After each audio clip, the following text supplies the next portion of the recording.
Take Command podcast from Odyssey Sports. Logan Paulsen there, Craig Hoffman here. We will be at Tap Sports Bar, MGM National Harbor, to preview this game coming up on Sunday. Doors open at 11. Show starts at 10. So whether you are coming hang out with us in person or you are just listening or watching the radio, Odyssey app, YouTube, make sure that you check us out on Sunday morning. Okay, the offense for Washington. I would love to see them generate some big plays themselves. That has been the thing that has been missing the last couple of weeks. This Miami defense doesn't get talked about a lot because the offense gets talked about ad nauseum. But they've got some really talented guys and have been playing pretty well on that side of the ball as well. Yeah, 100%. I think, they were kind of okay, and then Jalen Ramsey came back and they were really good. They got a guy that understands that scheme at a high level, and he's playing good football. And then they've got some like Howard on the other side is a good football player, Holland in the back end at the safety, and they've got guys, all those guys I just mentioned have tremendous ball skills. And one thing about a Vic Fangio defense is they are going to play coverage. They're going to kind of dare you to run the football, and they have guys that understand what they're doing back there really, really well. And they can disguise coverage as well. Their man looks like they're 6. Their 6 looks like they're 3. And they're always going to – the one thing I would say is constant with this group is that they do a really good job of making sure they have numbers in coverage situations. So you got 3 receivers, they're going to have 4 defenders. You got 2 receivers, they're going to have 3, right? They're always going to be a little bit light in run support because of it. But their defensive line's been playing really good. Specifically, Wilkins inside is one of the best interior defensive players in the NFL. And they do a good job of creating pressure with 4. And they do blitz a lot on third down. They bring some exotic stuff and make it challenging. But when I look at and I think Jalen Phillips being out, number 15 for them, is a big loss for them last week. Went down in that Black Friday game. And obviously that's tough for them. I feel bad for Jalen, but obviously that's good for the Commanders because he was a big reason they were able to consistently generate pressure. It's going to be tough, I think, for Sam. This is like one of the tougher defenses, Vic Fangio is the godfather of modern defense, essentially, over the last probably 5 or 6 years. So right. He's really good at it, and he's got guys who are really good at it. And it's going to be a challenge for Sam, quite frankly, to make sure he's dialed in. Every defense has some sort of weakness, though, a potential exposure area. What is it like when teams attack a Vic Fangio defense successfully? Where are they able to tear it apart? Yeah, I mean, it's been interesting because they've done really good jobs against good football teams. They held Kansas City, I think, to 21 points, something like that.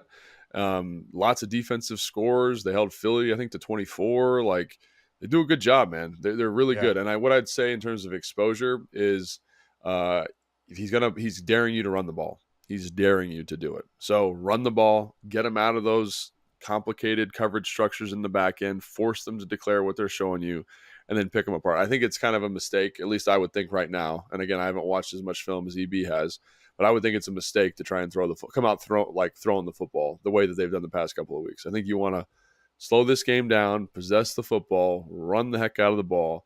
And again, we've talked about our beliefs on running the football, converting on first down or third down, is going to be a big part of this game. But I think that's something you really want to see. Efficient running. Don't go crazy throwing the ball out the gate because you need to simplify what they're doing defensively and then try to stay out of third down because they get even more exotic on third down. So this is a very good defense, very disciplined defense, well-coached defense. It's not like the Giants, which is like this crazy, it's challenging in a different way. It's challenging in its nuance. It's challenging in the pictures it presents. So I think it's going to be a really, really interesting barometer for Sam, especially after we were talking about kind of all the things we want to see from him. Like, can you read coverages? Can you get through your progressions? And there'll be an opportunity to do this. But just remember, these dudes that I just mentioned, the DBs specifically, are excellent at disguising it and excellent at passing stuff off and excellent at executing it. So, did you have coaches that when you played a team with a bunch of ball hawks would like basically tell you to be, or tell the quarterbacks to be more risk averse, or do you have to let guys play? Because I feel like that's a fine line. Because when it's a little bit of a, hey, don't think about a pink elephant, type of thing, where if you're like, hey, be really careful, they'll intercept you, you get too cautious and you don't see something that you're supposed to because you're not playing free, you're not reading it out, you're not going through your process with the mental clarity that you typically would. But at the same time, you do need to be extra cautious and maybe think twice about throwing that deep ball because the chances of an interception versus just an incompletion are a little bit higher. But you also don't want, again, miss opportunities. So there's this constant seesaw balance. So against a super aggressive ball hawking type of defense, how did your coaches typically handle that? So yeah, usually you'd say it depends on who it is, but like they'd probably make reference to a guy that's got a bunch of interceptions and the duration and the type of interceptions that he's had. And when I say duration, like when were they? Were they early in the season? Were they late in the season? Probably go over the type of plays they were on, and then they'll tell you whether they think they're legitimate interceptions or not. And I think that's always something that is really interesting when it comes to that stuff. It's like when the coach says these aren't real, like it's a tip pass or the receiver fell down, like we don't think he's that good. Like Trayvon Diggs, when he was a rookie, he had a couple picks. I think he had 6 picks. I remember Kyle was like, he has 6 picks, but we're going to dice this guy up. Like, and that was his like approach. So like, it didn't matter to him. The picks didn't matter at all. He's like, we're going to make him be a rookie.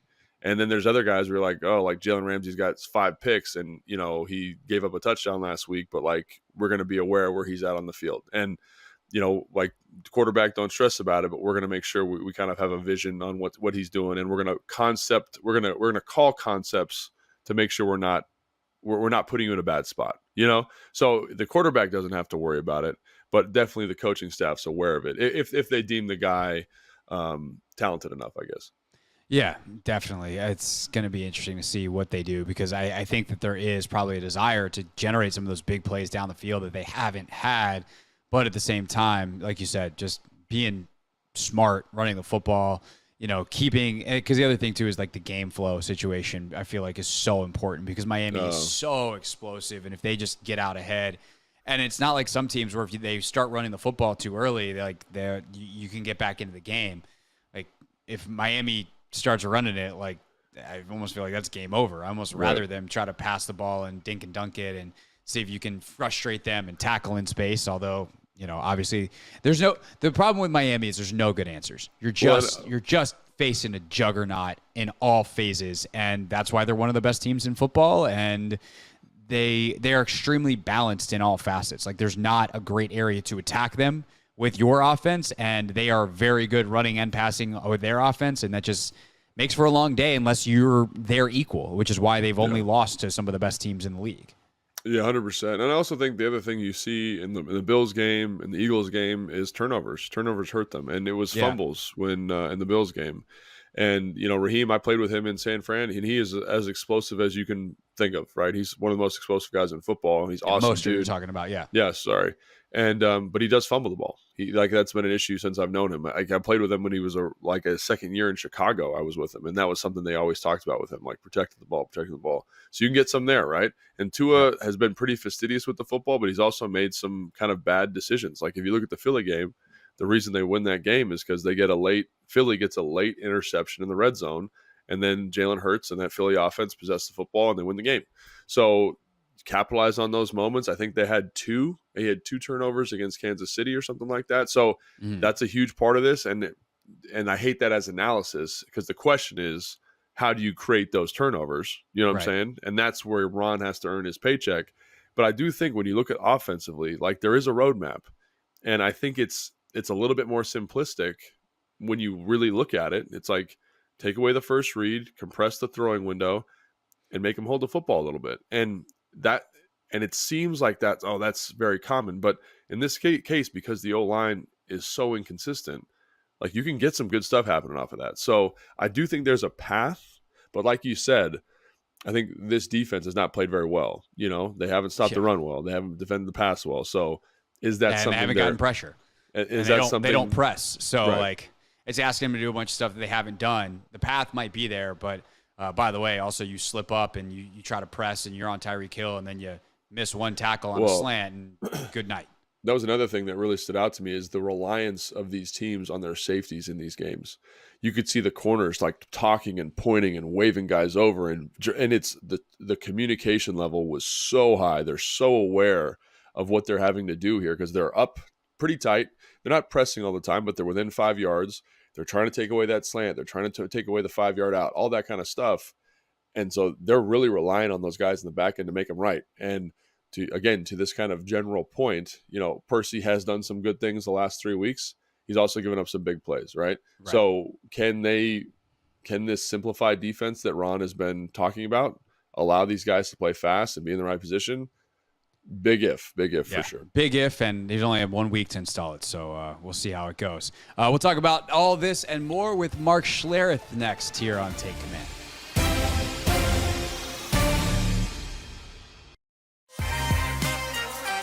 It is our pleasure to welcome back to the show for the first time in a while our guy Ben Standig. Ben, how are you, sir? Craig, I'm doing all right, man. How about yourself? Doing well, man. Doing well. So your outfit, the Athletic, published with your guy Dane Brugler their first mock draft today, which I think out of like the main outlets, I feel like this is the first one I've seen. Hey, are you guys like trying to be first, or did I just miss a bunch of other ones? I can't even keep track. As we know, mock drafts are like podcasts. Everyone seems to have one. Yeah. So I don't even know anymore in terms of some of the bigger names who's put out what, but obviously Dane is one of the more respected guys. So, it's his first one, and obviously the college football regular season has just ended. So I guess in that respect, it's a good time to, take that perspective of what he's learned and put it out there to the public domain. Yeah, no doubt. And so he has the Commanders taking offensive tackle from Penn State, Olu Fashanu. And I think it's interesting, Ben, just kind of globally as we talk about this, to remind the audience that everything we do in terms of Washington projection between now and at least mid-January is really, hey, we think this would be a good idea for them, because the people that are going to make these picks aren't in their jobs yet. They're still working for other teams. There will be a new GM. That GM will hire some new front office people. There'll be a new head coach, yada, yada, yada, down the list. But what do you think, without knowing like what scheme they're going to run and all the other things, of the idea of going tackle, and what does that mean for Charles Leno, the cap situation, and kind of the bigger picture of the Commanders as they embark on the next rebuild? Yeah, I mean, like, to your point, we don't know who's making the decision and what their approach would be. And, maybe more specifically, we don't know what they think of Sam Howell. And that's obviously going to be a huge question. It's amazing. Even a week ago, right before the Giants game, I don't think any of us were thinking this team would be picking fifth, which is currently where their projection is. But life moves fast, and that's where they are. And now that does bring quarterback into play. But since we don't know what to make of that, right? I mean, and there were other quarterbacks picked fairly high in the draft after the first two guys went 1 and 3. It's probably easy to say, let's give Washington a tackle right now, because we know the offensive line has got to be in a position that they look to help out this year. So that makes it a little bit easier there. And as far as what it would mean for Charles Leno in particular, look, he's got a pretty big cap number. Obviously, there are ways to lower that, extension, or do some other things that you can manipulate the cap with, but he would seem like a logical cap casualty or potential one just based on the numbers and kind of where this team is right now. So taking an offensive lineman or offensive tackle at 5, I haven't studied enough to know whether this is the guy to get, but obviously based on the lists you see in the rankings, he's right up there along with Alt from Notre Dame. So makes sense in that regard. And, I don't think anybody would complain about them taking tackle unless there is a feeling that, hey, they've got to go quarterback if given the opportunity. Right. What do you think Sam has to do to stave off that conversation over these final 5 games? I mean, as simplistic as this sounds, I just kind of think look the part and continue to show development. As bad as the game was on Thursday against Dallas, I thought Howell, particularly in the first half, looked the part, looked fine. He had some really nice throws on the drive that he capped with his own touchdown run right before Dallas immediately came back, scored, and then the game kind of got away in the second half. They've got tough defenses coming up. Even this game against Miami, we're not viewing the Dolphins from the defensive perspective because their offense is so scary, but their defense has been pretty good.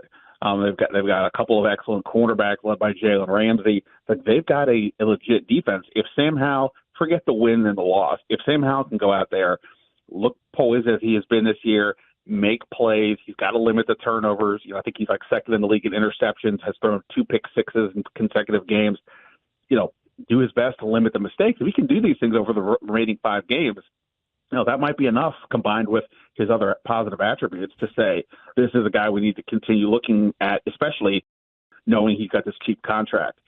But, at the end of the day, the guys that are going to be in this draft who are going to be picked in the top 10 will all be coming out of college with a higher grade than Sam Howell did when he came out. And therefore the question will be, does Howell project, forget the 5th round part, but does Howell projection compare with what scouts and others are seeing with these players? If the answer is no, that he falls short, right, that's where it's going to be tough almost no matter what he does, I would think.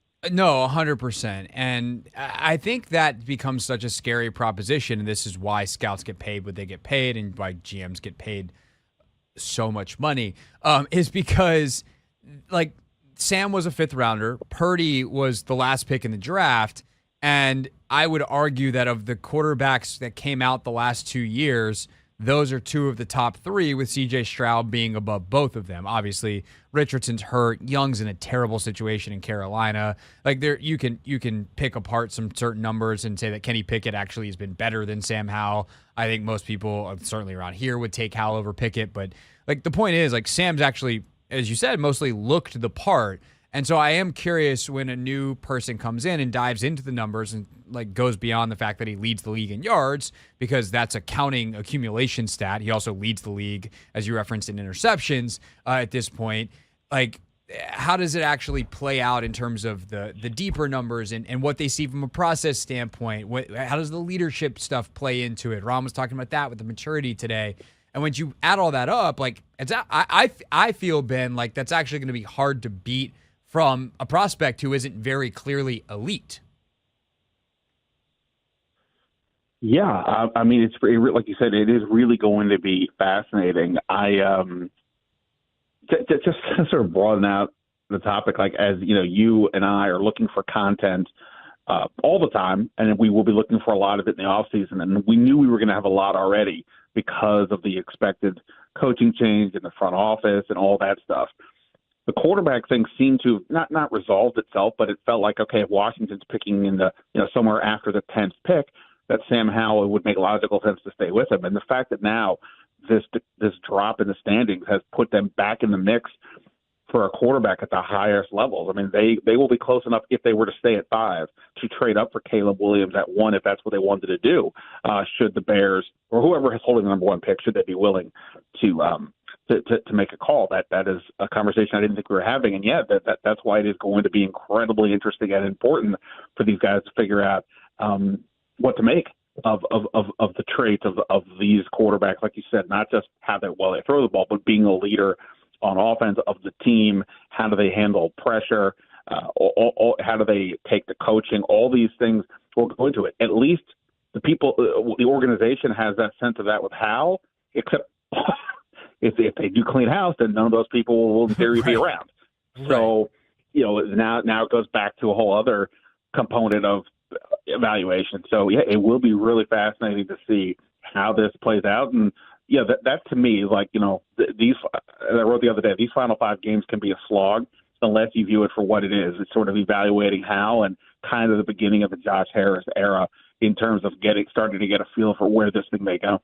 Ben Standing from The Athletic with us. One more question for him on the way out. Same kind of thought line, but on defense. How do you think that the simplification of what Ron is going to be asking these defenders to do compared to the mass confusion that was this entire season under Del Rio can help the evaluations on that side of the ball? Or is it kind of just a wash and the next people are going to come in and take whatever evaluations they had of these players previously, and that's what they're going to think of them?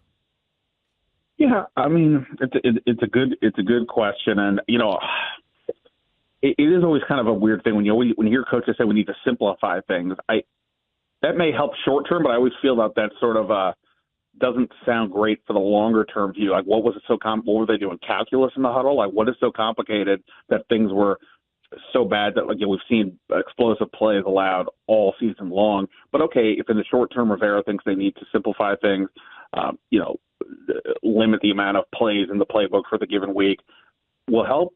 Sure. They got 5 games to go. The Miami game is an unbelievable. That was Anthony mishitting a button, Ben. You can keep going. Say, Miami makes it such a daunting challenge for them right off the bat. So if simplifying the playbook and everything makes it easier to deal with them, I mean, great, go ahead and do it. But in terms of the bigger picture evaluations, you're right.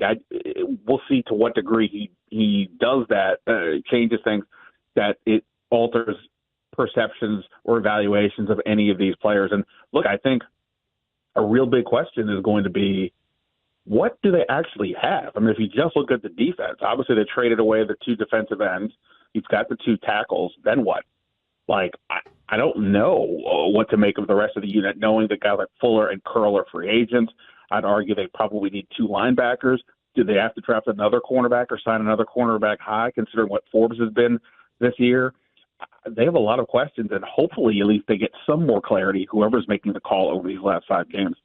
Yeah, definitely. It sounds like I like some of the talent a little bit better than you do, but I also I don't feel strongly about any of it because the results are what they are. I said that was the last question, and then Anthony did whatever he just did. So now I have another question for you, Ben. You get to play referee, which I know is your just lifelong dream. We have a fine system here on the show, and it's kind of like penalties in the NFL. There's 5-yard varieties, 10-yard varieties, and 15-yard varieties, and we just do 5 points, 10 points, or 15 points.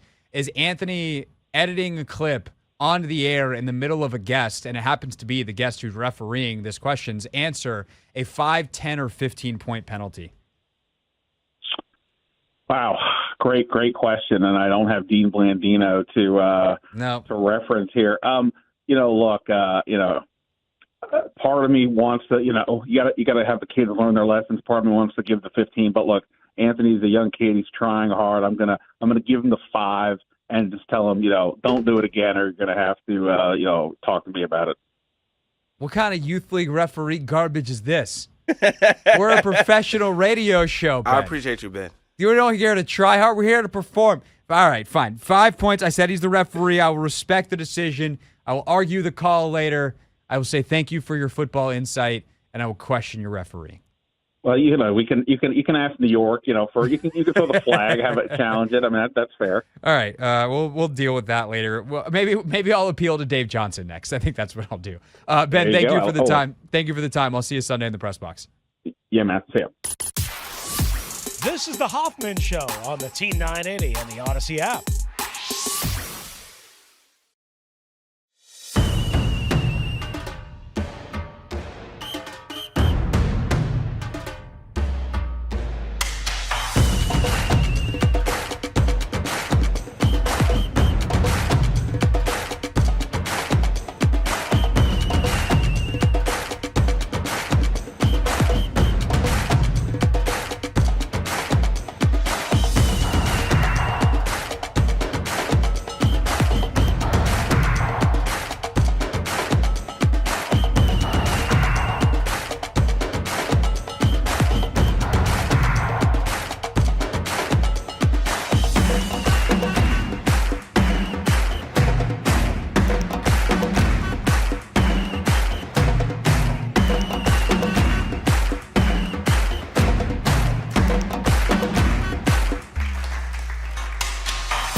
Welcome in on a Sunday morning, a pretty miserable Sunday morning in the district as the rain is coming down, but it's supposed to clear up by kickoff of Commanders and Dolphins. This is the Take Command pregame show. We are streaming live, not just on 106.7 The Fan and the Team 980 on your radios, but on the free Odyssey app and on YouTube at 106.7 The Fan and the Team 980 on a burgundy and gold game day. I'm Craig Hoffman. He is Logan Paulsen. We're with you for the next 3 hours getting you ready for Commanders and Dolphins. And, you know, Logan, we could be snarky and say, oh, I don't know if we need that much time to preview this one with the way these two teams are playing.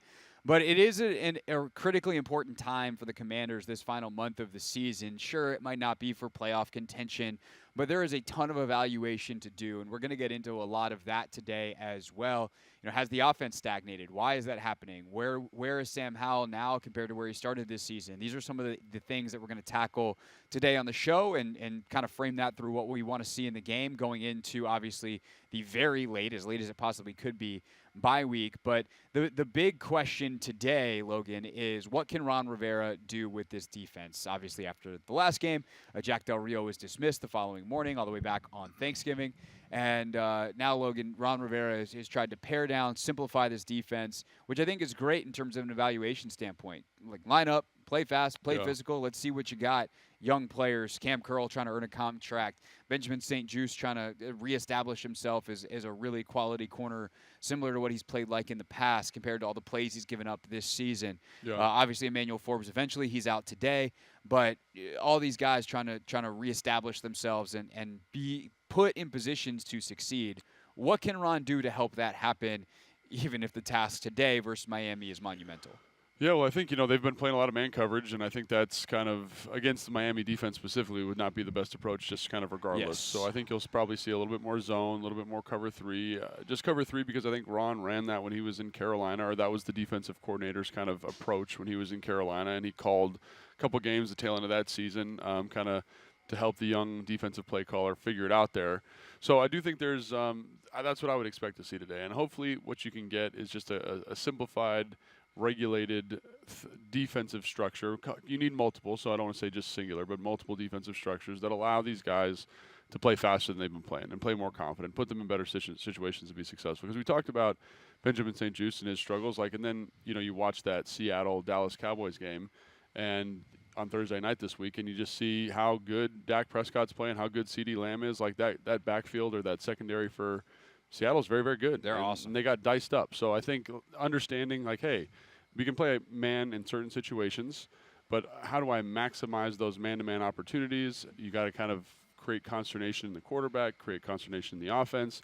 So that's what I'm hoping for today. And we've talked about this a couple times on the podcast, is just can we get simplified defenses, kind of say, hey, these are our 4 defenses we're going to play today, so that we can own our adjustments to all the defenses. Right. Because every defense has to kind of adjust and adapt to what the offense is doing. And today, with all the motion and pre-snap stuff Miami's going to do, I think that'd be the go-to anyway. So I think it's the right approach by Ron, kind of regardless. Yeah, and so let's kind of define a couple of things here. I think first of all, when you talk about simplifying and paring down, as Logan said, you're talking about playing less stuff. So you might have had not just cover 2, cover 3, cover 1, some cover 0 blitzes, cover 6s, cover 9s, you're playing all this quarter, half, all this kind of stuff, and let's scrap some of that. But even within those, there was kind of subcategories. You might have played a cover 2 carry, you might have played just a regular cover 2, some cover 2 man. And so you're going to eliminate some of those. But I think on a bigger deal, Logan, and this is going to be interesting, especially today, is you take some of the zone match stuff, or you take some of the checks at the line of scrimmage, and you just scrap them. And you say, we're going to line up. The call in the huddle was, I'll use cover 3. Yeah. Cover 3, we're going to play a basic cover 3, 3 deep, 4 underneath. If they motion, that's fine. We're still playing cover 3. If this route combination attacks us, where we used to zone match it and try to figure out what the route combination was, and we might have missed passing something off, we might not have the perfect solution, but we're just going to guard our areas. It looks much more like the circles on Madden than it does trying to truly match it. And then does that mean you give up some completions because you're not exactly on a guy like you might have been in a zone match system? Maybe, but you rally, you tackle, and at least someone's not running wide open because 2 guys went one way and all of a sudden you've got a vacated space over here for Tyreek Hill, God forbid, to run into. Yep. And so there's just this simplification and paring down that takes the thinking out of it. We don't have to think about matching. We don't have to think about that. we just react. We go to our area. We go to our space. Or if you're playing man, I cover my man, and you understand how to pass things off within that. And it should, on the back end, make things a lot simpler. And I think that's going to be a huge factor for what they do, not just today, but the rest of the season. Yeah, and like with anything, there's a certain level of nuance. So, when you say we're playing cover 3 and it's like the circles on Madden, that defense traditionally has a really hard time, versus modern offenses because there are these natural voids. So within every zone, there is a kind of man or a match principle. It's just about making sure everyone's on the same page. I think it's like in the context of that. Hey, we're not just going to spot drop like the old Seattle 3 used to do. You have to match concepts a little bit. And so I think you'll see, I think you'll probably see more of that. But the idea is that can we get it so that we feel very comfortable and confident with matching those patterns and with our coverage rules. And I think that's ultimately what I want to see today is can you, whatever they're calling, like I don't care what you call. You could call engage 8. You can call max, whatever we're doing. What are our answers versus different formations? And do the guys look confident like they're playing fast? Like that is really all it comes down to. Well, that's kind of what I'm saying. No, I know you are. To an extent, asking too is like, where in a lot of defenses now, okay, they've whether it's by numbers, so like they motion now you went from 2x2 to 3x1. Yeah. That's an automatic check to a quarters coverage or whatever it is. Or, hey, oh my God, they're in a bunch. They're in a stack. We have a certain thing that's this way. I think that stuff is going to be gone. And it's like instead of having to communicate a check, we're just going to stay with where we were. And it might be a suboptimal call on paper, but the games aren't played on paper. They're played with guys who have to talk and communicate and change things. And if one guy misses a check, that's how you wind up with a coverage bust and giving up an easy touchdown. Yeah. So it's like, okay, we called cover 3. Normally, or in the old system, we'd check this to a cover 4 because they motioned to a bunch. Right. Or we would in and out and shift to man. We're just not going to do that anymore. And it might cause us a little bit of consternation, but at least we're confident in what we're supposed to be doing. And we didn't have to communicate something, so half the defense is doing one thing and half the defense is doing the other. Yeah, and I think, like, just to kind of be a little bit more specific with that, I don't think they were doing a lot of that specific stuff. I think they had, like, where, like, the linebacker taps his helmet and is like, hey, man, we're in quarters over here now. I think it was all kind of sight adjustment based. Which actually is harder because you're not even communicated. It's just like, hey, they did this. Everybody's on the same page. Right? No, and I think, like, that level of communication. And, again, like, this is what happens. Like, you can simplify. So now as the middle linebacker, I can communicate 3x1, and I kind of know what the DB is supposed to do. I know how that call is supposed to echo. So I think there will still be there has to be checks and has to be adjustments in defense. Like that's how it works. But I think the level of check, there's less of that. The comprehensive nature of like what we're doing, we're still kind of operating in the same circle.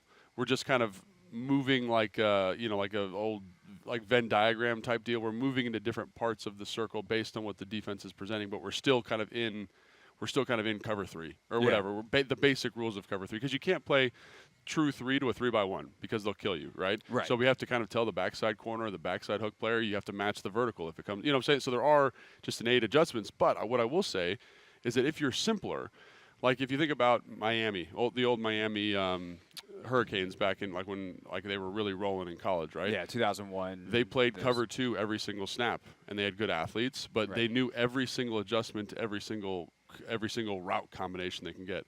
Seattle, when they were rolling, back in what is that, the early 2010s? Early 2010s, yeah. Legion of Boom, when you talk to those guys, they said we knew how to adjust to everything they were presenting. So I think if you can get kind of that foundational defensive call in and just say this is what we're going to spend most of our time in. If they line up in this, this is how we match it. And I think just kind of that simplicity is really important. You're going to have other calls, right? Right. So perhaps better put, instead of they motion to a 3x1, we're shifting to cover 4. Right. We're going to stay in our cover 3, but we understand how to bend that cover 3.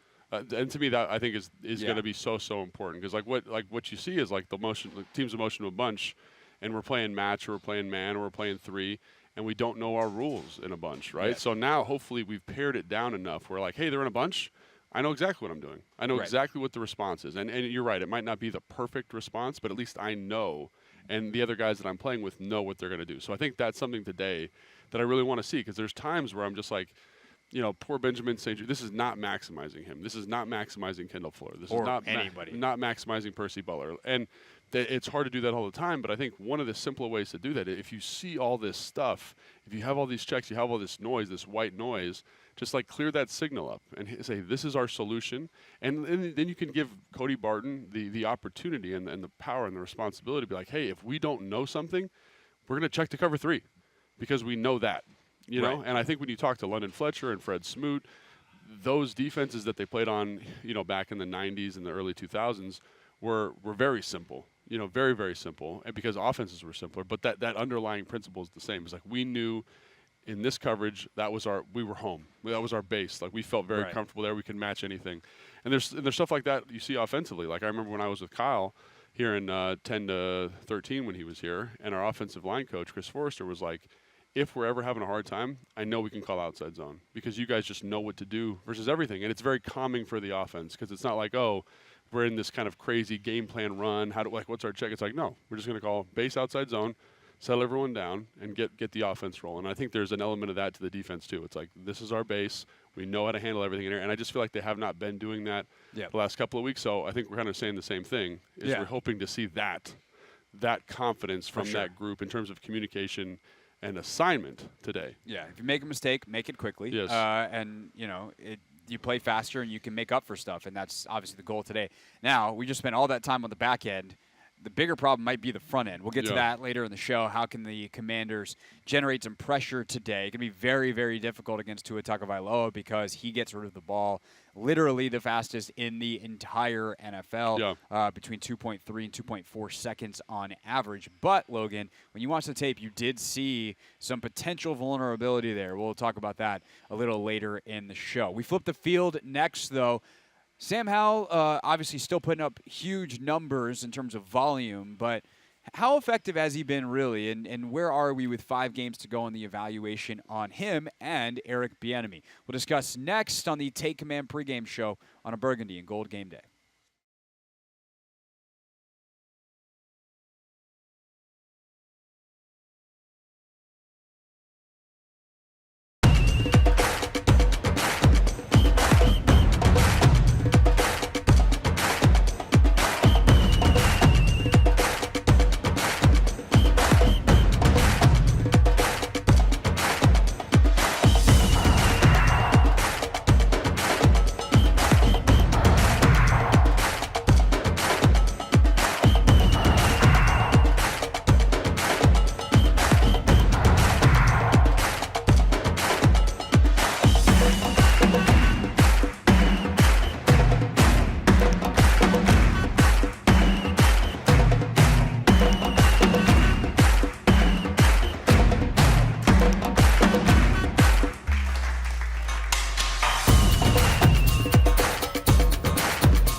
Command Pregame show alongside Logan Paulsen. I am Craig Hoffman on a Burgundy and Gold game day, 106.7 The Fan, the Team 980. Logan, the Commanders' offense has had a more productive year than the previous three under Ron Rivera. Yeah. Eric Bieniemy to Scott Turner for sure. But from Scott Turner to Eric Bieniemy for sure in terms of the production. But they've obviously got a young quarterback, and there's so many different factors that go into that. And as we sit here in first weekend of December and try to evaluate how they've been, I think it's been an interesting to watch their trajectory because they were so good early. They put up the 35 to beat the Broncos in week 2. And they put up 30 on Philly in the loss, and they've had a couple of those games where they put up a ton of points, but feels like that hasn't happened in a while. They haven't hit some big explosive plays in a while, and obviously last weekend against Dallas, or Thanksgiving against Dallas, it's about as bad as they've been all year. Sans the Buffalo game, 45-10 is the final, and that 10 number is not exactly great. That said, they're passing the ball a ton. Sam Howell leads the league in passing, also happens to lead the league in interceptions, so completions and it's interceptions. a volume thing, right? Yeah, when you lead the league in attempts, a lot of those passes are going to someone. 13 of them to the wrong team, but many hundreds to his guys. How have you seen? Like we figured the offense would grow throughout the year. Yeah. But as we sit here preparing for this Week 13 tilt, what do you think the trajectory line has been for this Commanders offense, and then why do you think it's been that way? So I'm going to push back a little bit, just ever so slightly, because I do agree that it's kind of been this, up and down kind of. There's been an up and down nature to the offense, but I think when you look at the New England game, look at the Seattle game. There have been games intersprinkled in the last, 4 or 5 that have been very productive offensively. We talked about the Seattle game in our review. There was a big chunk of that game where they weren't productive, and all of a sudden they were productive, kind of specifically the fourth quarter. And they do find big plays. And so, I think there's this kind of knee-jerk reaction, even by myself, to be like, oh, man, they're regressing. Sam's regressing. They're not doing what they need to do. But I also remember, talking with some of the smartest offensive minds in the current landscape of football, and just talking about how difficult it is to kind of flush out an offense in a year. And it's just such an important reminder that this is still the first year with a new offensive coordinator. First time him independently calling plays. I'm sure he called plays in Kansas City, but something that he pushed back on this week when John Keim asked him about it. He's like, "Hey, what's your how's it going? What's your growth been like this year and your first time calling plays?" And Eric goes, well, "This is my 6th year, so thanks for asking." And I understand that pushback, but it's different. It's different not having the scaffolding and foundational piece of Andy Reid. One of the most, maybe the best offensive coordinator in football. So I do think it's going to be different, but. When Kyle was here in 2010, we were bad in the red zone. We were like the number 4 offense in terms of total yards produced.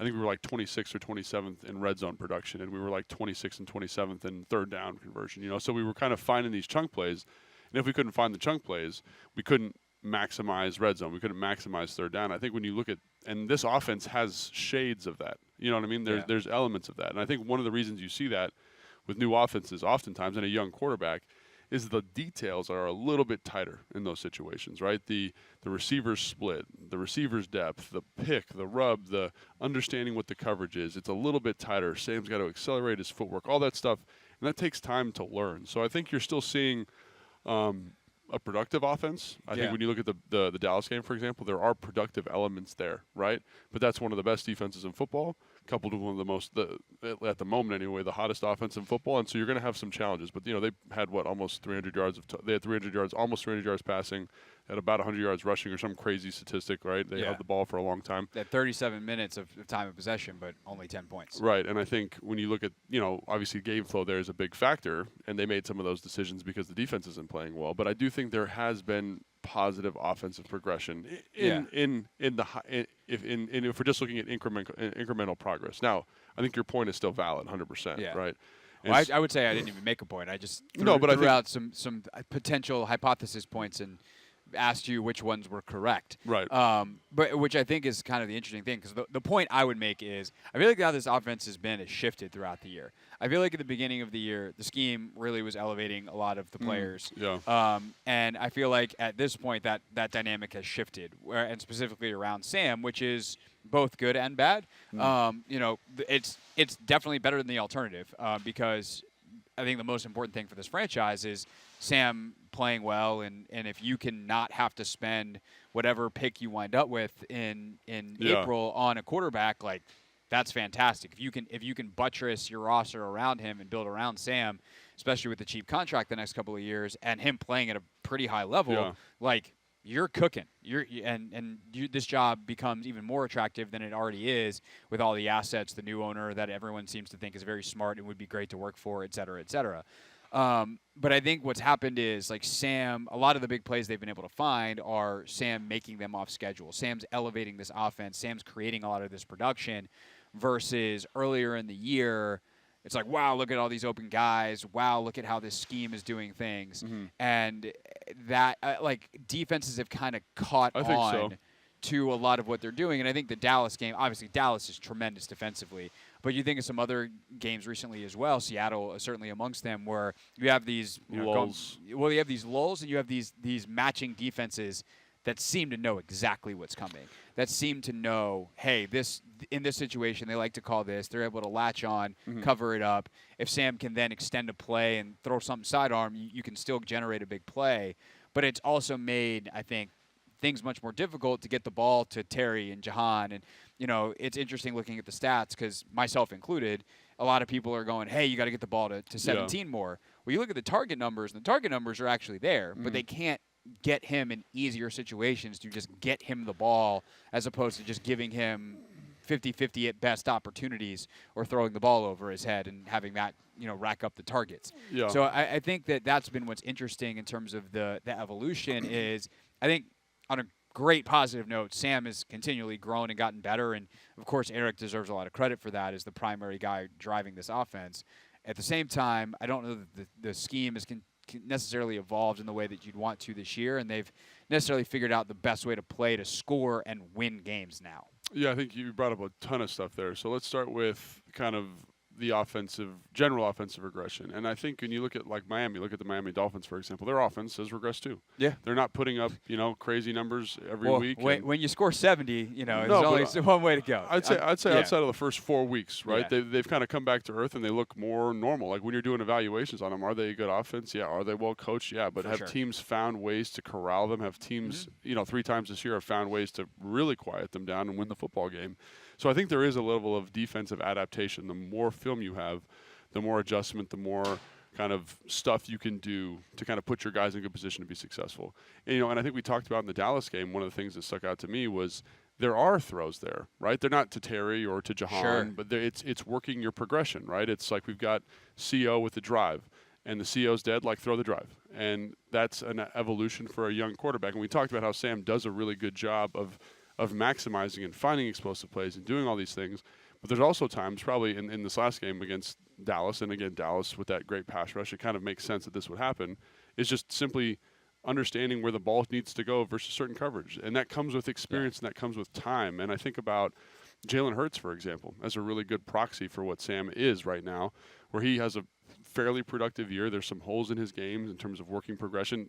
Jalen Hurts' holes are different than Sam's holes. Right. But I think about as he gets more experience in this offense, that becomes maximized. Like when you look at the concept when Kansas City runs it, Mahomes hits the guy splitting the safeties for a 60-yard touchdown, right?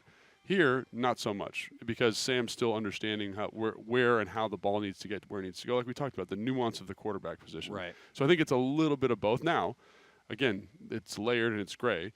Can EB do more to maximize Sam? I would say probably yes. And I think EB would probably say yes too, right? And that's like when you watch San Fran, when you watch Houston, when you watch Miami, they're doing that every single play. And so EB's not that guy. That's not what this offense is. That's not what this Kansas City offense does. But can he do it 15% more of the time? Probably. And I think, like you alluded to kind of early in the year, how they were able to find some good matchups based on formation, based on motion, based on whatever, maybe get back to some of that stuff. But also I think that EB deserves some credit because they've really leaned into the quick game. And Sam seems to have grown with that. So it might not be quite as sexy, but including more quick game, including more rollout, has been good for Sam. So there has been some adjustment in the offense. It's just about it's like, what is the right thing to do? When is the right thing to do? How much of it is the defense is just getting more familiar in this like natural offensive regression as the season goes on? There's actually something that Eric said this week in terms of the run game that I thought was pretty telling in the way he said it. So we'll get to that coming up in Coach Speak at 10:45. But next, our friend Kevin Sheehan joins us. This line is down to 8.5. 8.5, which you'd think that it'd be a 10, 12, 15-point game. How much of this is due to the weather? Well, if we're talking about gambling and weather, who better to talk to than Kevin Sheehan? So Sheehan will join us next here on the Take Command pregame show. We're live at Tap Sports Bar, MGM National Harbor, where the doors open in just 30 minutes.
Take Command pregame show live from Tap Sports Bar, MGM National Harbor on a burgundy and gold game day. I'm Craig Hoffman. He is Logan Paulsen. The doors open here at Tap in just under 30 minutes. We're with you live until 1 p.m. on 106.7 The Fan and the Team 980. And 30 minutes into the show, each and every week, it's our pleasure to welcome in our good friend Kevin Sheehan. Kevin, good morning, sir. Hope you had a great Thanksgiving. How you doing?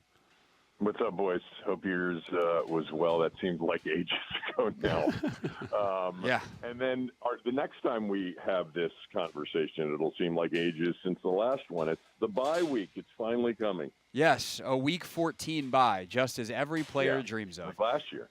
I mean, it's insane because also this team, I guess they had the Thursday nighter against Chicago, which you get the little mini bye, and you get a mini bye after Thanksgiving, but it's like mini bye, one game, and then bye.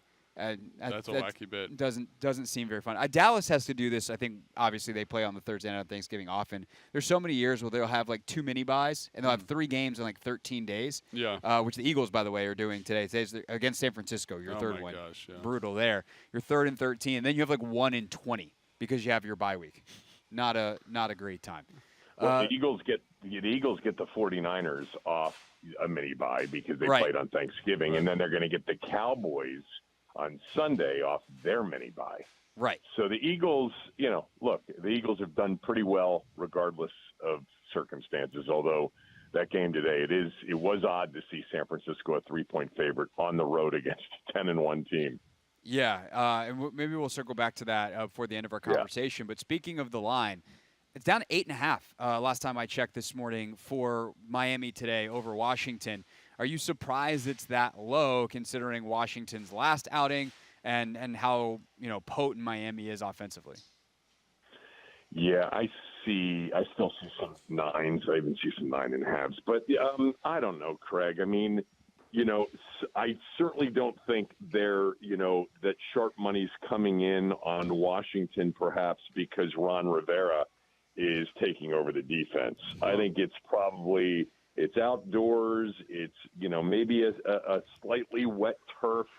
The truth is Miami hasn't been super explosive in recent weeks. Look at that Raiders game. It was an ugly game for them a few weeks ago. I mean, would you have ever thought that Aiden O'Connell, a rookie quarterback, could throw 3 interceptions in a game against the Dolphins, and it's 17-13 in the fourth quarter, or 20-13 in the fourth quarter, and that's where the score ended. So, some things, this may be more about Miami. I don't know, but I have no idea what's going to happen. I could see Washington being competitive, and I could see this being 45-10, a 45-10 repeat. I have no idea what to expect today.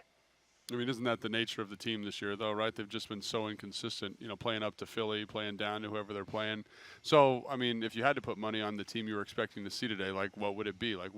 For them to be the team that played Philly, what do you need to see from them today?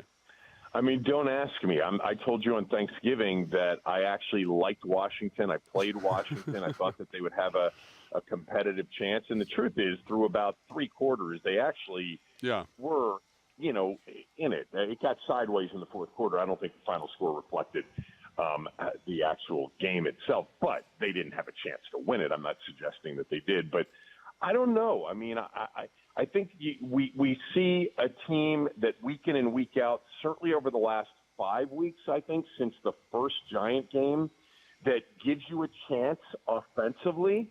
But they played the best defense that they've played all season on Thanksgiving. They're playing another good defense today, a defense that's playing well here recently today.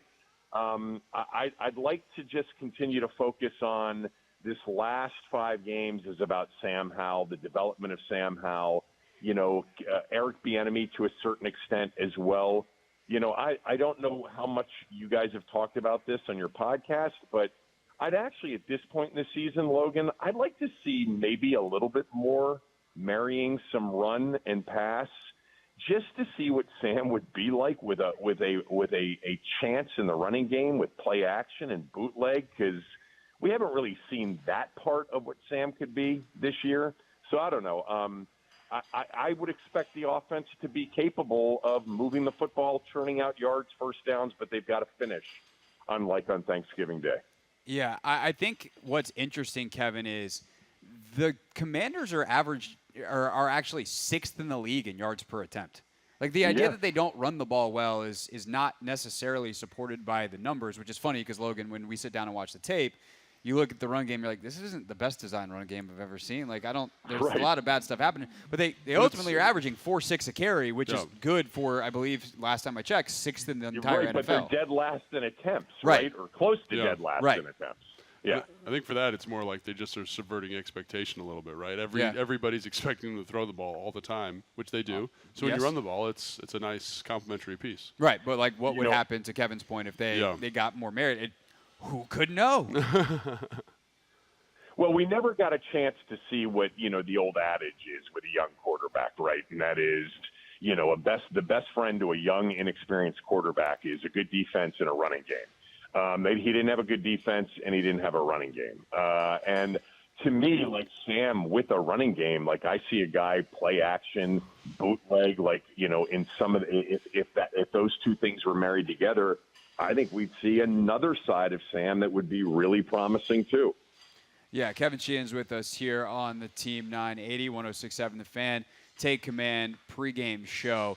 I mean, Kevin, you watch a ton of college football. You see what Penix does this weekend. You see what Bo Nix does in that same game this weekend. You see all these top guys all year long with the college football regular season now done, and the Commanders staring at a potential top 5 pick. Where are you with Sam right now in terms of the level of prospect that would need to be available for Washington to move on from him compared to keeping him as the future starter, understanding that there are still 5 more games to evaluate this? I guess the easiest way to put it, Craig, is that right now there's no way I would preclude taking a quarterback in the top 5 if I were Washington. There's just no way. I mean, I've watched Jaden Daniels pretty much every week. It would be really difficult if he were sitting there at 5 or 6, based on the first 12 games of Sam this year, for me to pass on that. It wouldn't mean necessarily that I was passing on Sam either. I want the options for this franchise when they get to April.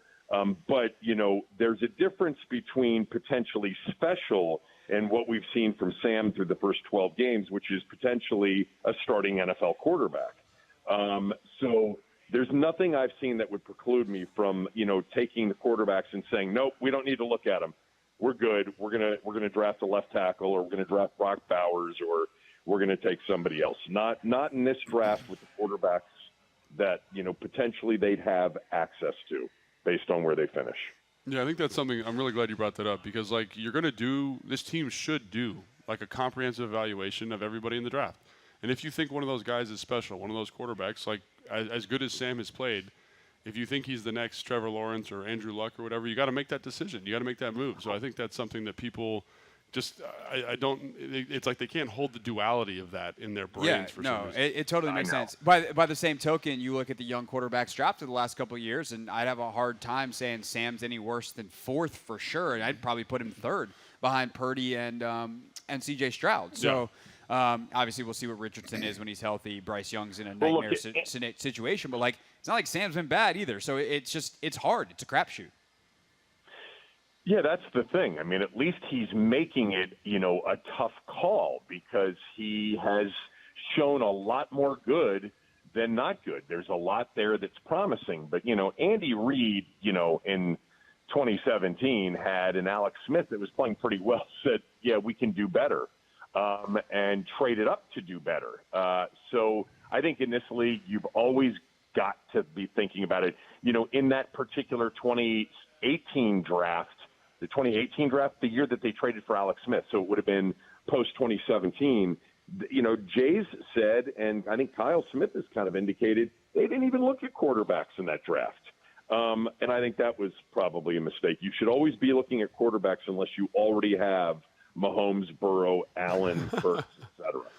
Yeah, and I think the other thing, though, to just acknowledge with Sam, though, is that he is on a young deal. Yeah. He is developing. I think Jalen Hurts is like the most recent precedent for a guy who didn't look, like he looked a little in between. I think the team mortgaged draft capital for the next couple of years and were able to kind of put themselves in the best of both worlds. So there is an opportunity there as well. But I do think they should be evaluating quarterbacks. Yeah. You always evaluate everyone. Evaluate them.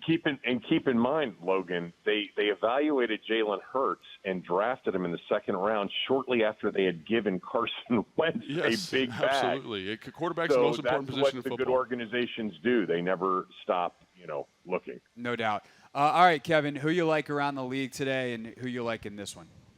Oh, God. I was just having Do you just not like yourself at this point of the year? That's basically what you just said.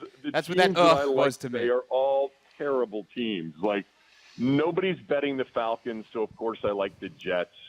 Nobody's betting the Panthers, so of course I like them. I'm sorry, everybody's betting the Falcons, I like the Jets. Everybody's betting the Buccaneers, so I like the Panthers. Let me give you a team other than the bad teams that I'm going to be wagering on today, like the Patriots, Panthers, and Jets, and maybe even Cardinals. I do like the Packers tonight. I like the Packers at home at Lambeau against the Chiefs. I like them to cover the 6. I think they're going to have a chance to win the game. They have played very well in the last 2 games for Jordan Love, albeit against bad defenses, or at least teams playing poor defensively, the Chargers and the Lions.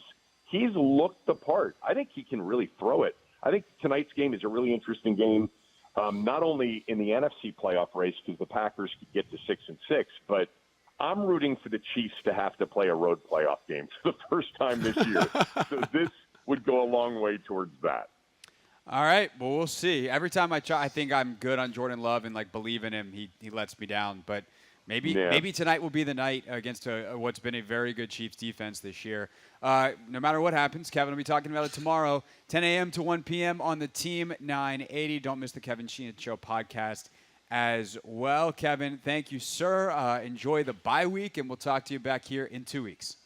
Sounds good, guys. Thanks. Thanks, Kevin. Kevin Sheehan with us on the Take Command pregame show. When we get back, a little bit of coach speak. Eric Bieniemy actually talked about that running game a little bit this week, and maybe gave a bit of a hint as to why he hasn't been so fond of it. We'll discuss next on the Take Command pregame show.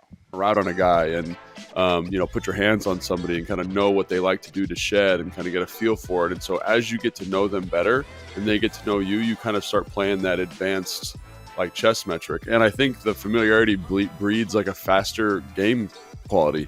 Because, I know exactly what this defense is. I know exactly how they're going to play this run. We ran it against them, 6 weeks ago. Let's see it again. And we ran it against them last year twice. You know what I'm saying? So you get a really good feel for that. And obviously, the fans in the stadium are just a little bit more up. And so I definitely think the divisional thing is real. And you talk about it differently. You talk about divisional games in the week in a different way. So it's definitely something that's 100% real. And in the context of the Giants, for whatever reason, they just have a good feel for this team. They have a good feel, good opportunity. In our Take Fives, we talked about some Giant stories. I felt like during early in my playing career, I had a really good feel for what the Giants were doing. I don't know what it was. When I went in that game, I just felt like I knew them really well. And sometimes when the Giants play the Commanders, it's they just have a good knack and feel for kind of the holes and the wrinkles in the defense and ways to scheme stuff open. So I think divisional games are so fun. They're so fun to watch. They're so fun to play in. And I think they're fun to talk about because, like you said, even in this game where, we're going to talk about the Giants here in a second, Giants aren't a very good football team at the moment. I don't know. And Santana Moss is this is one of my favorite things he does. He's very consistent with his points of analysis. And anytime we're playing a divisional game, he's you can't count the other team out. And I think that's 100% accurate. And so whatever the record is, however bad the Giants have played, this team, the Commanders, need to come and put their best foot forward and just say we are the better football team, we're the better roster, and play like it. And I think ultimately that's what this game comes down to.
You'll hear from the Sports Junkies at the top of the hour on the Take Command pregame show. We're live from Tap Sports Bar, MGM National Harbor, on 106.7 The Fan and the Team 980. So, Eric Bieniemy, as we get to our Coach Speak segment, Logan, was speaking earlier this week and was asked once again about the run-pass splits. And we were just talking about with Kevin, right? Like, this is a team that has actually run the ball effectively. They've averaged about 4.6 yards a carry. That's good for 6th in the NFL.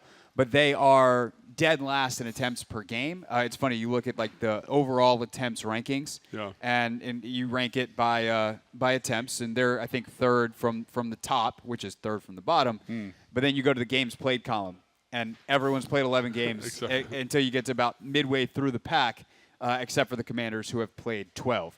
So it is clearly something that they have not done at a near historical rate. Do you remember the other teams that were on there in terms of? Ironically, the Jets are another team that's in the bottom 3. I can't remember who was the one that's worse. I would be curious to see if they just because their play volume is so low. That's exactly what it is. Because Anthony and I were looking at it on our show we were on the show this week, and I went to pass attempts, and the Jets are also bottom 10 in those, where the Commanders have passed the ball more than anyone else in the league.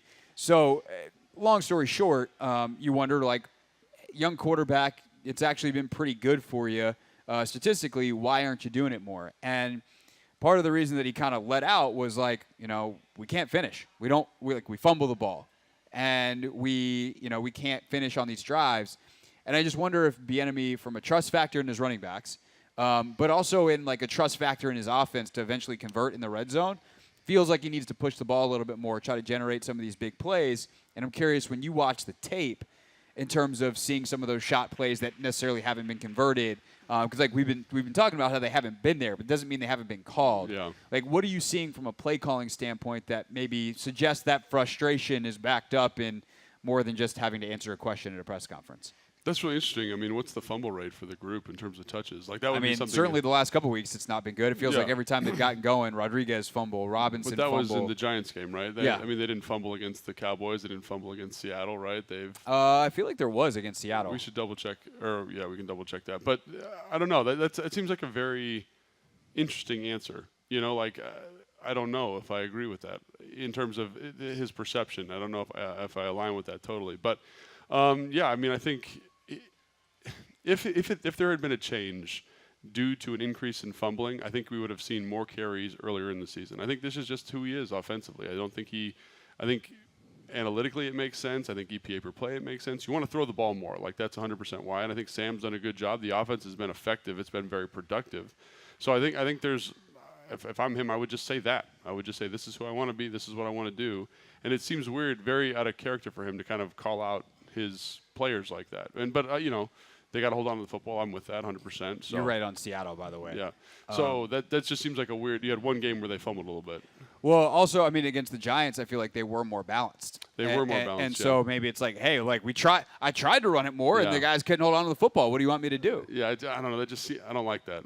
Maybe that's the former player in me. I don't love that answer. Like I don't want to talk about that. We've hit a former player nerve with Logan. Yeah.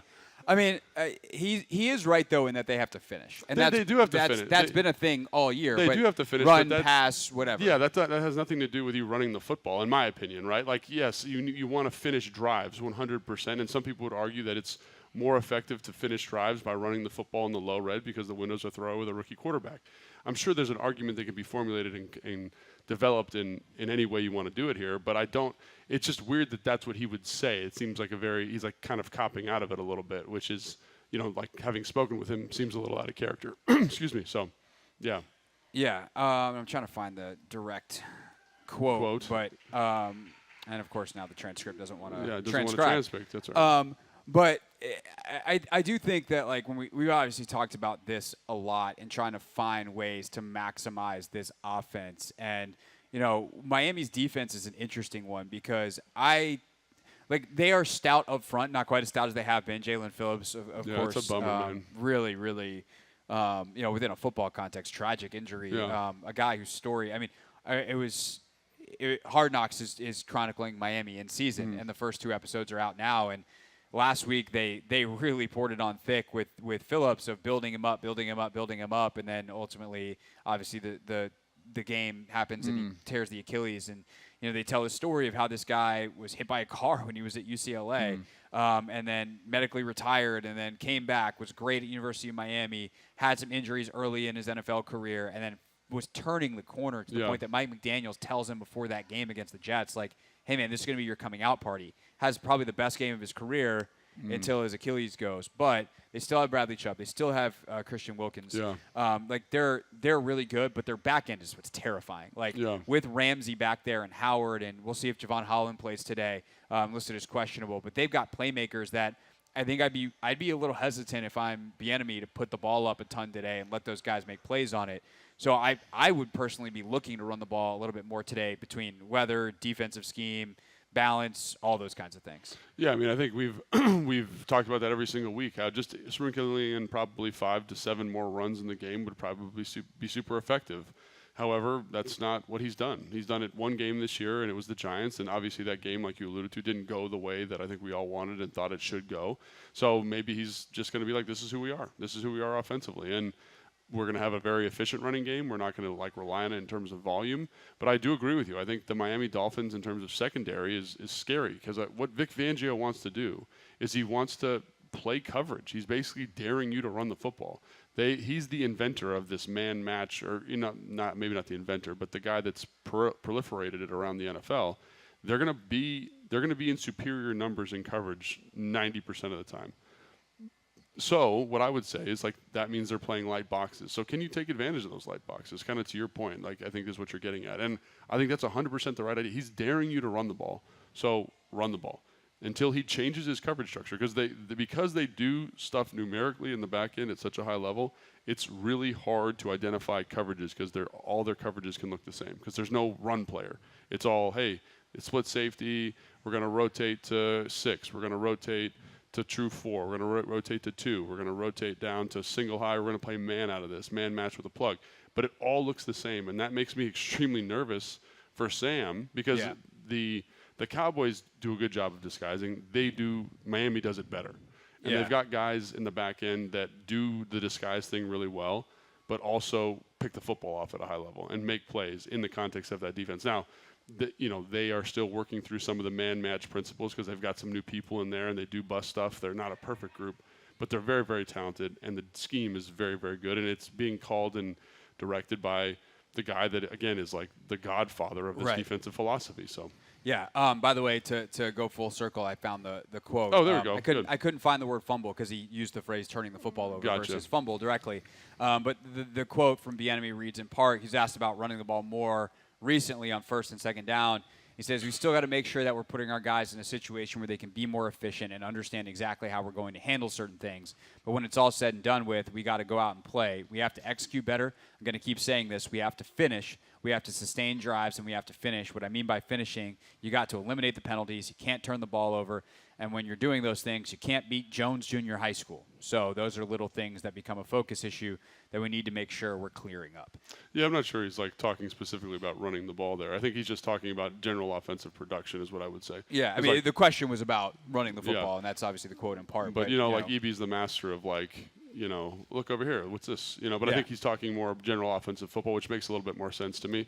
Because, again, when you are not an elite group, right, and there are very few elite groups in the NFL now, if you have penalties, if you turn the football over, if you're not great on third down, you're not a good offense, and you're not going to finish drives. And so I think that's what he's alluding to is maybe that attention to detail required, from the quarterback, from the running back, from the offensive line to get that level of execution required that we talked about at the top of the show. We said in the red zone, it's very hard. Windows are smaller, blitzes are different, coverage schemes are different. Get that level of execution required to be successful there. I think that's 100% valid. Very coach-speaky for sure, but I think that's exactly what we're looking for. Yes. I just think it's interesting that that's where his mind went when asked specifically about the run game, but, that is what it is. What do the Junkies think of this game? I'm going to guess the optimism in that room was not very high. Yeah, putting a lot of money on that. All week long. But let's find out. You'll hear from the Sports Junkies next when we get into the tail of the tape at 11:15. We'll go around the NFL at 11:30. It's the Take Command pregame show on a Burgundy and Gold game day.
Take Command pregame show on a Burgundy and Gold game day. Craig Hoffman, Logan Paulsen. Logan, if you're watching on the YouTube stream, look, it's Logan Paulsen. He'll be back in a moment. Don't really need Logan to tell you that the Sports Junkies have thoughts on this game, and they're going to share them with you in about 30 seconds. Coming up after that, don't forget, we got Tail of the Tape. We'll go around the NFL at 11:30. Get your fantasy lineup set. Who's in, who is out. Grant Paulsen will join us from FedEx Field later as well. But right now, here are the Sports Junkies with their thoughts on today's Commanders-Dolphins tilt. All right, boys, another week.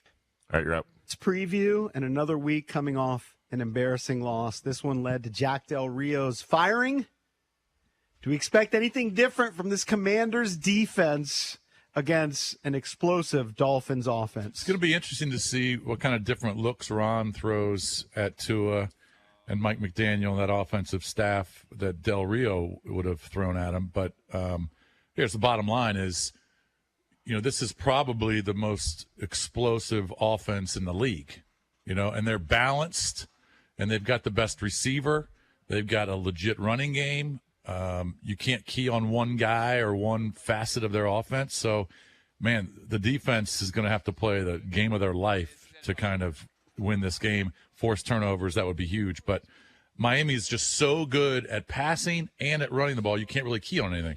We have 12 games of evidence telling us that this Commanders defense is known for allowing a lot of chunk explosive plays. And now with Tyreek Hill averaging 15 yards per reception, Jalen Waddle at 13.3. Those guys are just big plays waiting to happen. I think that they erupt against this defense. You can't fix what's wrong with this defense in a week. Ron is on his way out. Everybody knows it. This Miami team is superior to the Commanders team in every major aspect of the operation. Coach, offense, defense, explosive playmakers. Miami's just better all the way around. On paper they are, and you can't argue with what Cake said. But that's not how games play out, man. I mean, how many games I've been to where the underdog, wins or puts on they're hanging in there for 2 quarters, and all of a sudden you got a game in every sport at every level. It's going to take some luck. It's going to take some good fortune. But who's to say that we can't catch Tua and a tipped ball interception or, as we talked about on the show, maybe a Jamison Crowder punt return or something to go their way where all of a sudden it doesn't play out exactly the way you think. I brought this up on the Junkies. If you look at the Dolphins last month, they've had a couple games where they didn't score 30 points, didn't score 40 points. The game against the Raiders was a pretty close game. They scored just 20 points. I don't expect that because, as Cakes points out, the weakness of the Commanders' defense is giving up these big plays, lack of communication, and they're facing an offense that probably runs more motion than anybody, that has more explosive players. So that's not a good recipe. However, I will say, I think the Commanders can score. In that Cowboys game on Thanksgiving, they should have scored more points. They were moving the ball a lot. Right, and it was close going into the fourth quarter before it kind of fell apart. There could be a kind of a new coach bounce bit that you have with Ron overseeing the defense. Maybe they do a couple different things than what Jack was normally doing. I mean, who knows? Look, it's going to take luck. It's going to take good fortune. But I think they can play a competitive game. I am interested to see how Sam Howell fares these last 5 games of the season. Going to play some better defenses. I'm not saying the Dolphins are the best defense, but they have Jalen Ramsey. Yes. So ball hawk. And we do know that this season, Sam Howell has 3 pick sixes. So we'll see how he fares. I'll get in first. I just don't think that they're going to be able to hang. I think the offense may have some success, moderate success against the Dolphins, but I think the Dolphins are going to put up a boatload of points. I've got them winning 42-20. I think the Dolphins win fairly easily, 31-20. It'll be interesting to see how Tua plays away from home because he's clearly a different quarterback away from Miami. He played a pretty bad.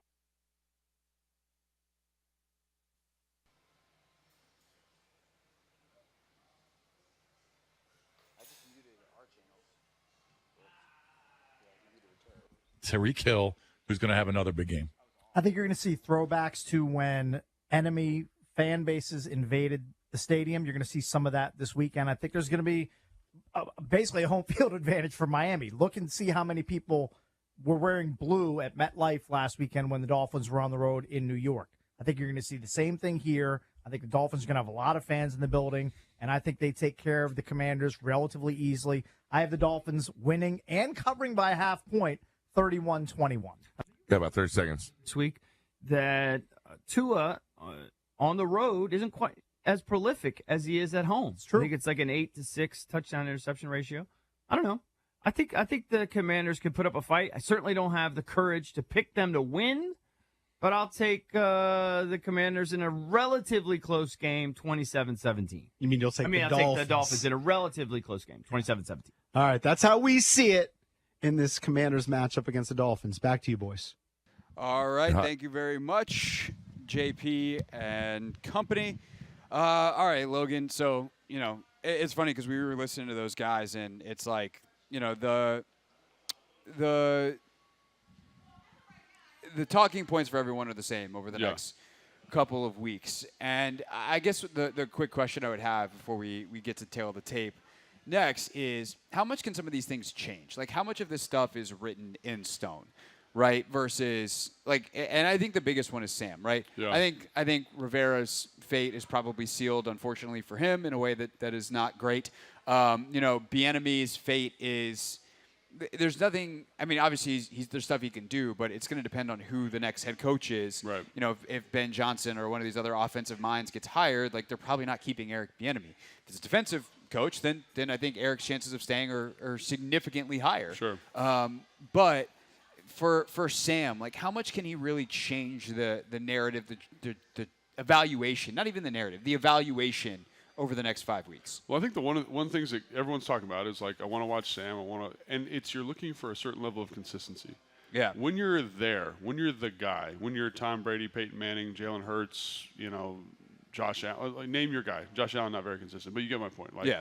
Those guys that are top tier guys are super, super consistent, and they establish themselves as saying I might not be playing my best game, but I'm definitely not playing a bad game. And so if he kind of falls into that rhythm where he's playing really good football the last couple of weeks, I think that question of the only remaining question is, you've seen the high stuff. You've seen him do it at a high level, but you've also seen tremendously low stuff.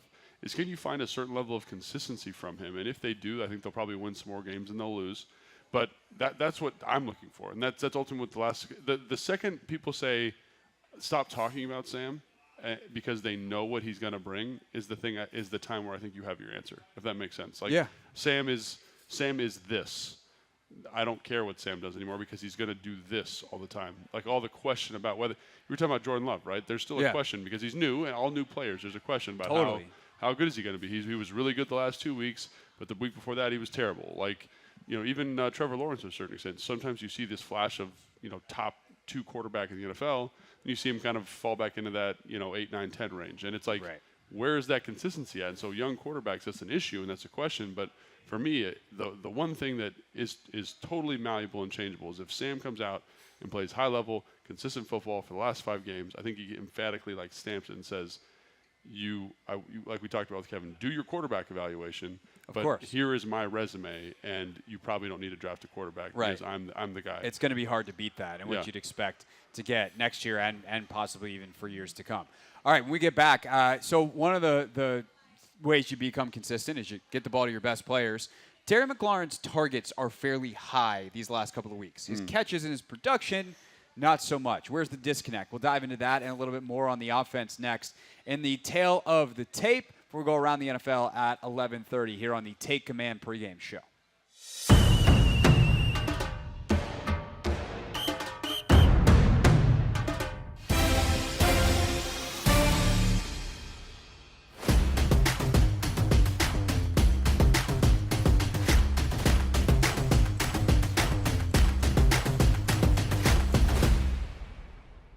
We have a new submission to the Real Things Hall of Fame. The F-35 is a fighter jet that the military has. It is very expensive. Very expensive. The F-35 program costs the U.S. government / the military over $1 trillion. This is one of the most expensive things in the U.S. government's budget is the program that makes these planes. Each one is incredibly valuable and expensive. And something happened during a training mission, but this jet leaves, they go on a training mission, and it's in stealth mode, apparently, and the pilot has to eject. So the pilot's like, I'm up out of here. Pilot lands relatively safely, has, I think, an injury or two that has to be tended to, but, like, is alive. But then they lost the jet. So the jet disappeared from the radar. The U.S. government's like, well, we don't know where the jet is. And so the Buford, which is the suburb not suburb, it's in South Carolina. It's by Charleston. Close enough. If people are actually from there and don't want to say that and want to say it's by Hilton Head, I know I grew up in the state. Leave my geography alone for the sake of the story, which I've now made less efficient by telling you all of those things because I can't help myself. Talk about a plane crash. Hey, we're back.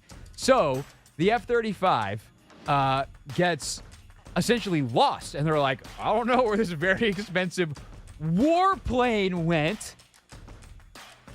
And lo and behold, sometime the next day or later that day, it crashes somewhere, and luckily no one's hurt. But this $100 million plane is gone. Whoopsies, we crashed the plane. And this is an eyewitness account from a Charleston area television station of someone who heard the crash. In the bathroom taking a shave, and I heard a screeching, between a screech and a whistle. I said, what in the world is this? And I heard a boom. Then my whole house shook. White says he didn't realize it was a plane at the time, so he didn't call anybody. The first thought came to me, I said, what's a meteorite coming out of space or something? And I said, well, if the airplane, it needed to be reported, but the thing was flying is too low. The F-35B airplane wreckage created an extensive debris field.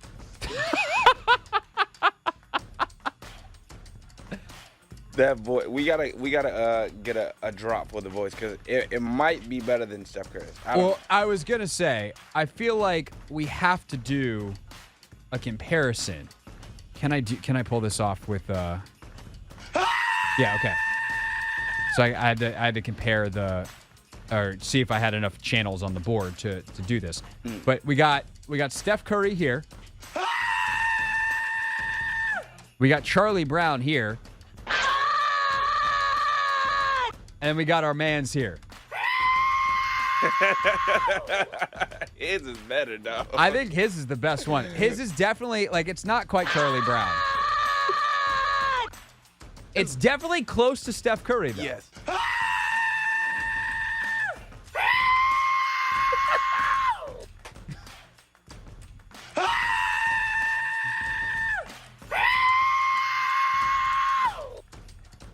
We'll see you tomorrow.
Take Command pregame show on a Burgundy and Gold game day. We will go around the NFL coming up in, 15 minutes, 12 minutes at this point. Wow. At 11:30. I was about to say half an hour, but look, we're already one segment in, hour two. We got folks flowing in here at Tap Sports Bar, MGM National Harbor. Just going to keep on filling up as we head towards 1 p.m. and the kickoff of all the games, including Commanders and Dolphins.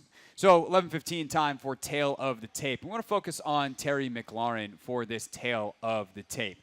He has actually had pretty decent target numbers as of late. However, he has not had a lot of catches as of late, Logan. Where is the disconnect on a broad level before we dive into a specific level of, okay, yeah, he's getting the ball thrown in his general direction, but not catching it, not producing in the way that we know Terry's capable of?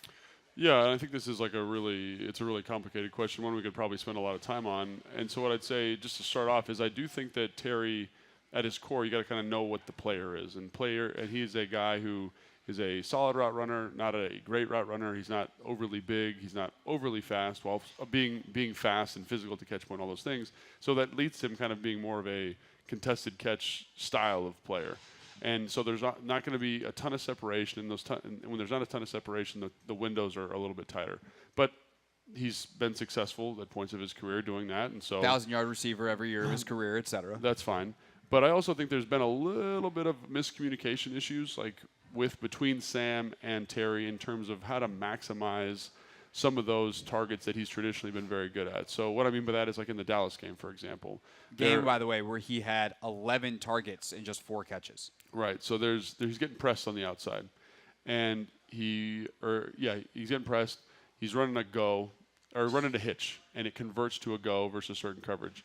And it looks to me like they're running some type of what I would call a thunder. So like if you are basically it's like a 3-route conversion. One's a 5-yard hitch, one's an 8-yard kind of box fade back shoulder, and then there's a go if you beat the guy, right? And there's different pre-snap reads you have to kind of get that done. And so he's running the route. He takes off. It looks like he's going to snap it down, and Sam throws the ball deep. So obviously miscommunication there, right? Mm-hmm. That's one. There's other stuff where he runs the go and Sam throws the back shoulder, or Sam puts him too far outside. And one of the problems of being your X receiver is you are going to get a lot of these kind of contested catch, lower percentage throwing opportunities, right? Like running a go is not, I don't love that as an offensive coordinator. I don't just love like run a go, because you have to be exceptional with the throw.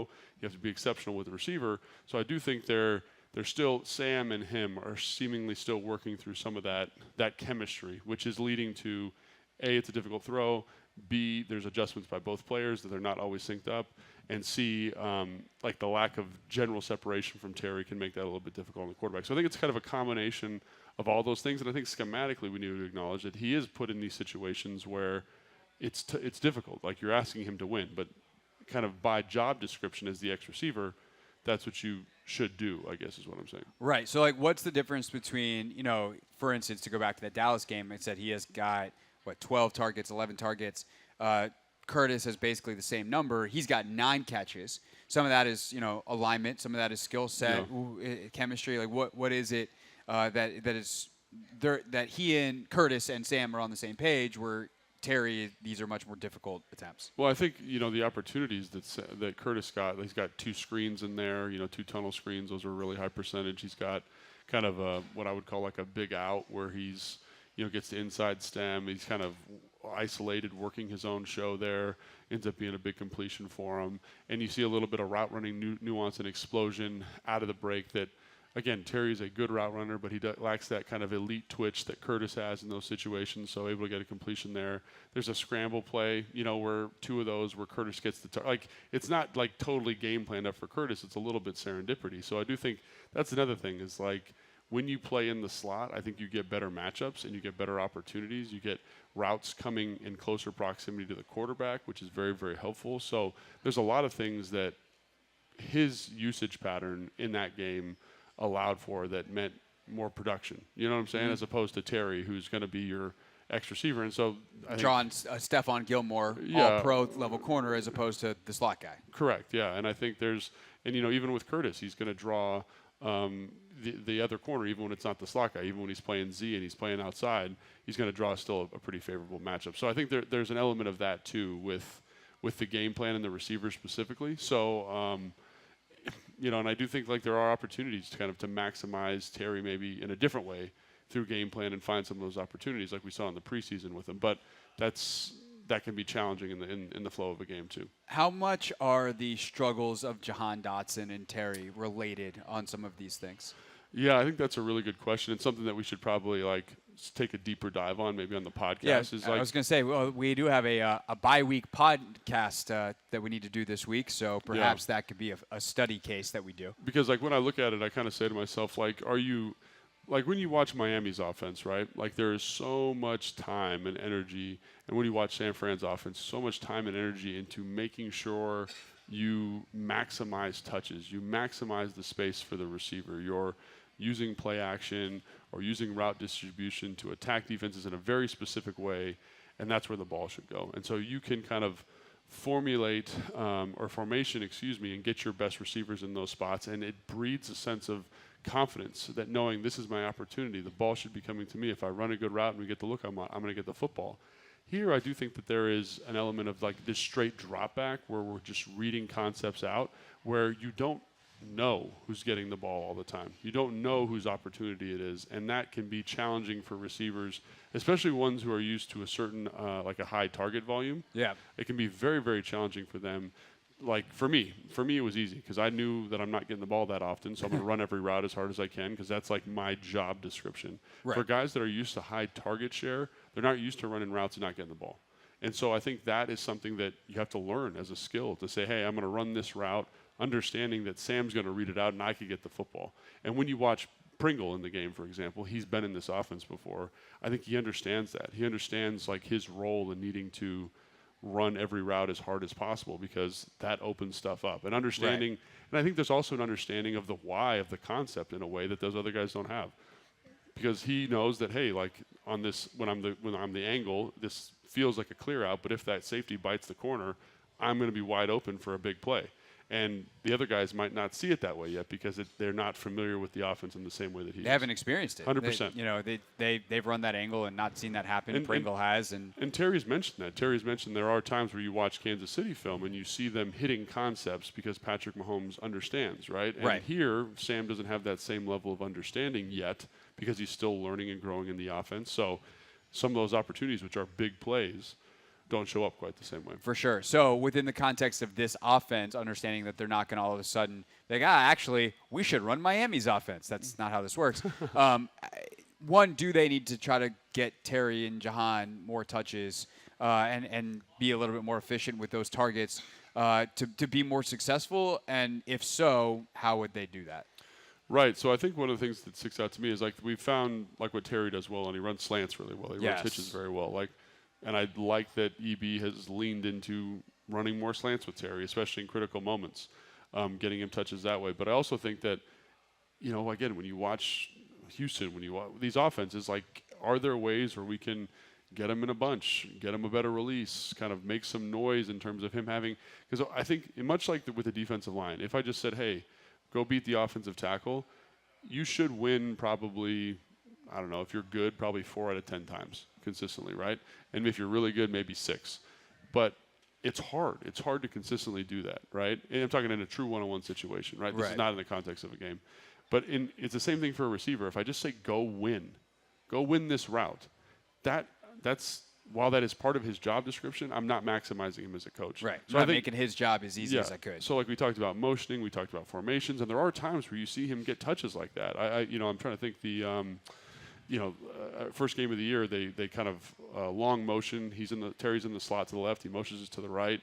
Logan Thomas runs a dig, and Terry runs an angle across the field, and they drop him because they both match the tight end. Because of the release he takes. They ran that same play a couple weeks ago for an explosive play to Terry. That's a way to maximize the touch for him, right? Saying, hey, we think they're going to play like this. Let's make sure the coverage dictates and run the routes and the patterning to manipulate the coverage so Terry gets this good opportunity. And I think I would like to see more of that as opposed to just calling like basic concept and having Sam read it out. Let's find ways to get him meaningful touches in the context of your offense, I think is what I'm saying. Yeah, that makes sense to me.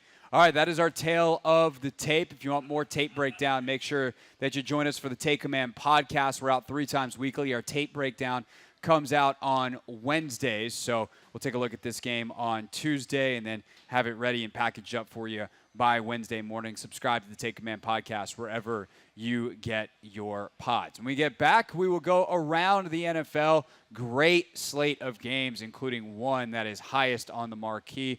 We will break it all down next on the Team 980 and 106.7 The Fan.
It's the Take Command pregame show on a burgundy and gold game day. The Team 980, 106.7 The Fan. We're live at Tap Sports Bar, MGM National Harbor. I'm Craig Hoffman. He is Logan Paulsen, and it is time for us, Logan, to go around the NFL. We'll also get you the inactives here in just a moment for some of these key games and, of course, for Washington and Miami.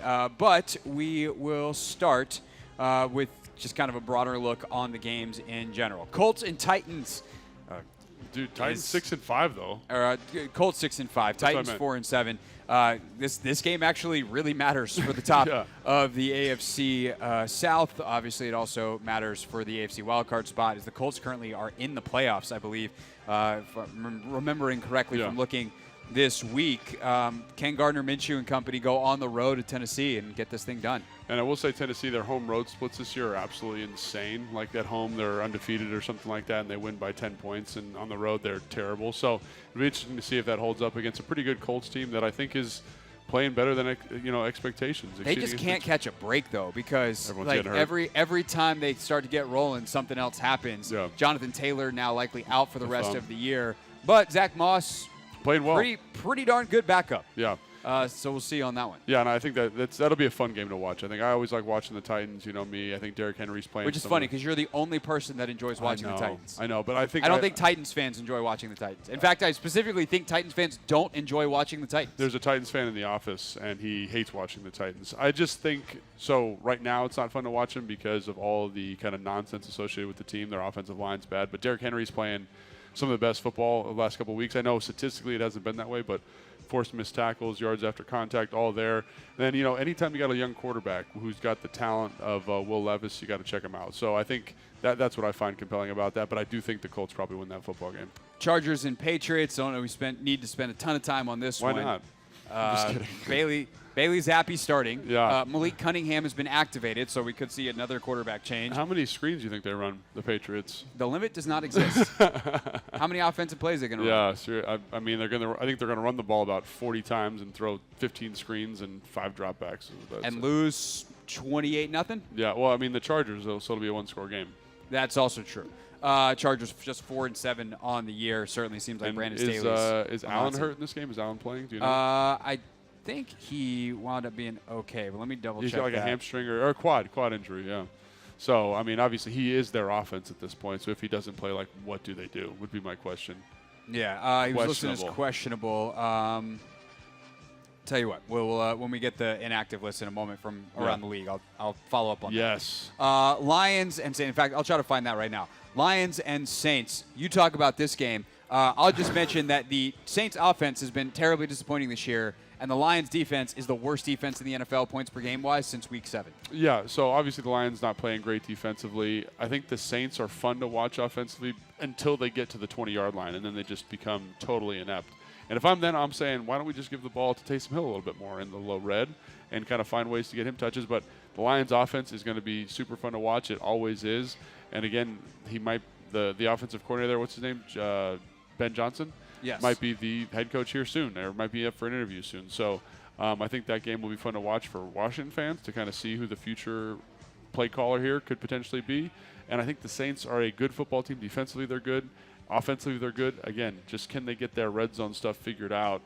And that's the million-dollar question. But I probably I like Detroit, even though their defense isn't playing well. So yeah, also you think back to that game on Thanksgiving, and Dan Campbell goes for it on 4th down 5 times. Yeah. 5 times, and they only get 1 of them. So, there's plenty more production there if they can be more efficient, get a couple extra first downs, even convert on some of those 4th downs, or just, kick a field goal or 2 as opposed to what they did.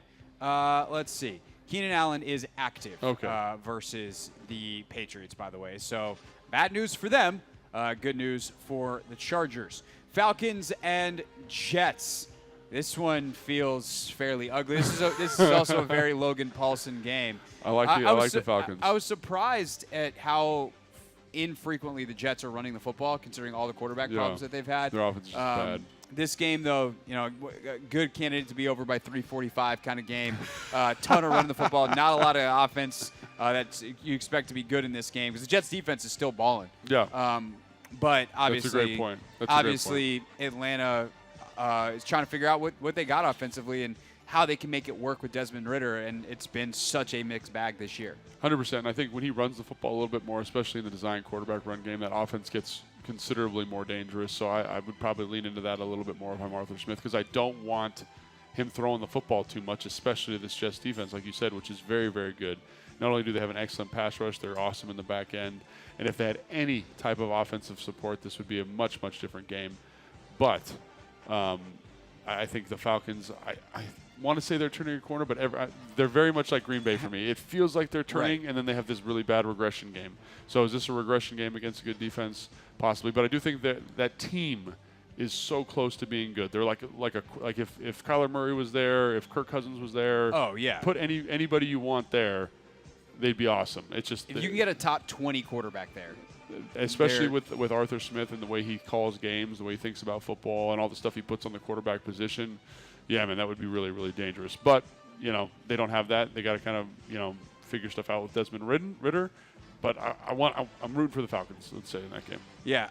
By the way, both Jets running backs, Dalvin Cook and Breece Hall, were questionable. They both are active today for New York. Cardinals and Steelers.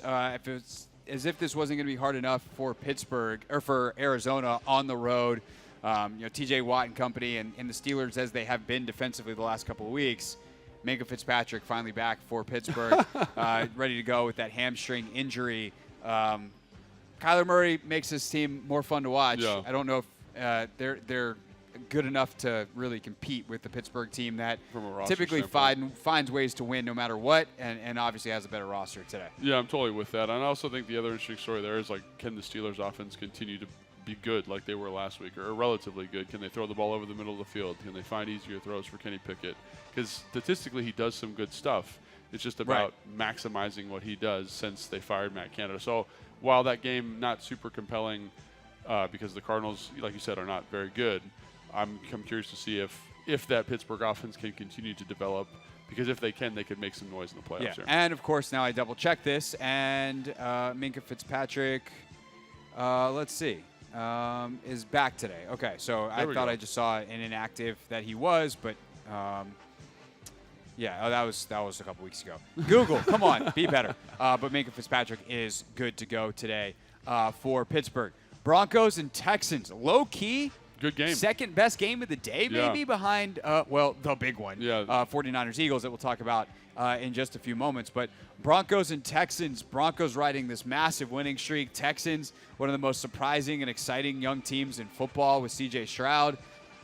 Anthony and I really struggled when we were picking games this week to figure out who we were going to go. I honestly don't even remember who I picked on Friday. That's how close this game is. It's going to be a close game, and I think, like you said, probably maybe the second or third best game of the day, depending on how you feel about Chiefs-Packers. I think I'm really excited to see C.J. Stroud, really excited to see Russell Wilson, really excited to see this defense for the Broncos continue to develop. How have they flipped it, right? Because, they were – you were watching clips this week of Miami, and you saw the 70 points get put on Denver. And now they're good. I think it's defensively just owning what you're doing, honestly. That's kind of what Ron's going to try to get this crew to do. Hopefully, that's what we're hoping for today, too. Yeah, I think owning what you're doing, dialing in, tweaking some stuff, getting guys in better spots. They traded Randy Gregory. I think that was a nice move for them. You get better, younger, kind of more hungry defensive ends in there that are playing hard, like Cooper for them.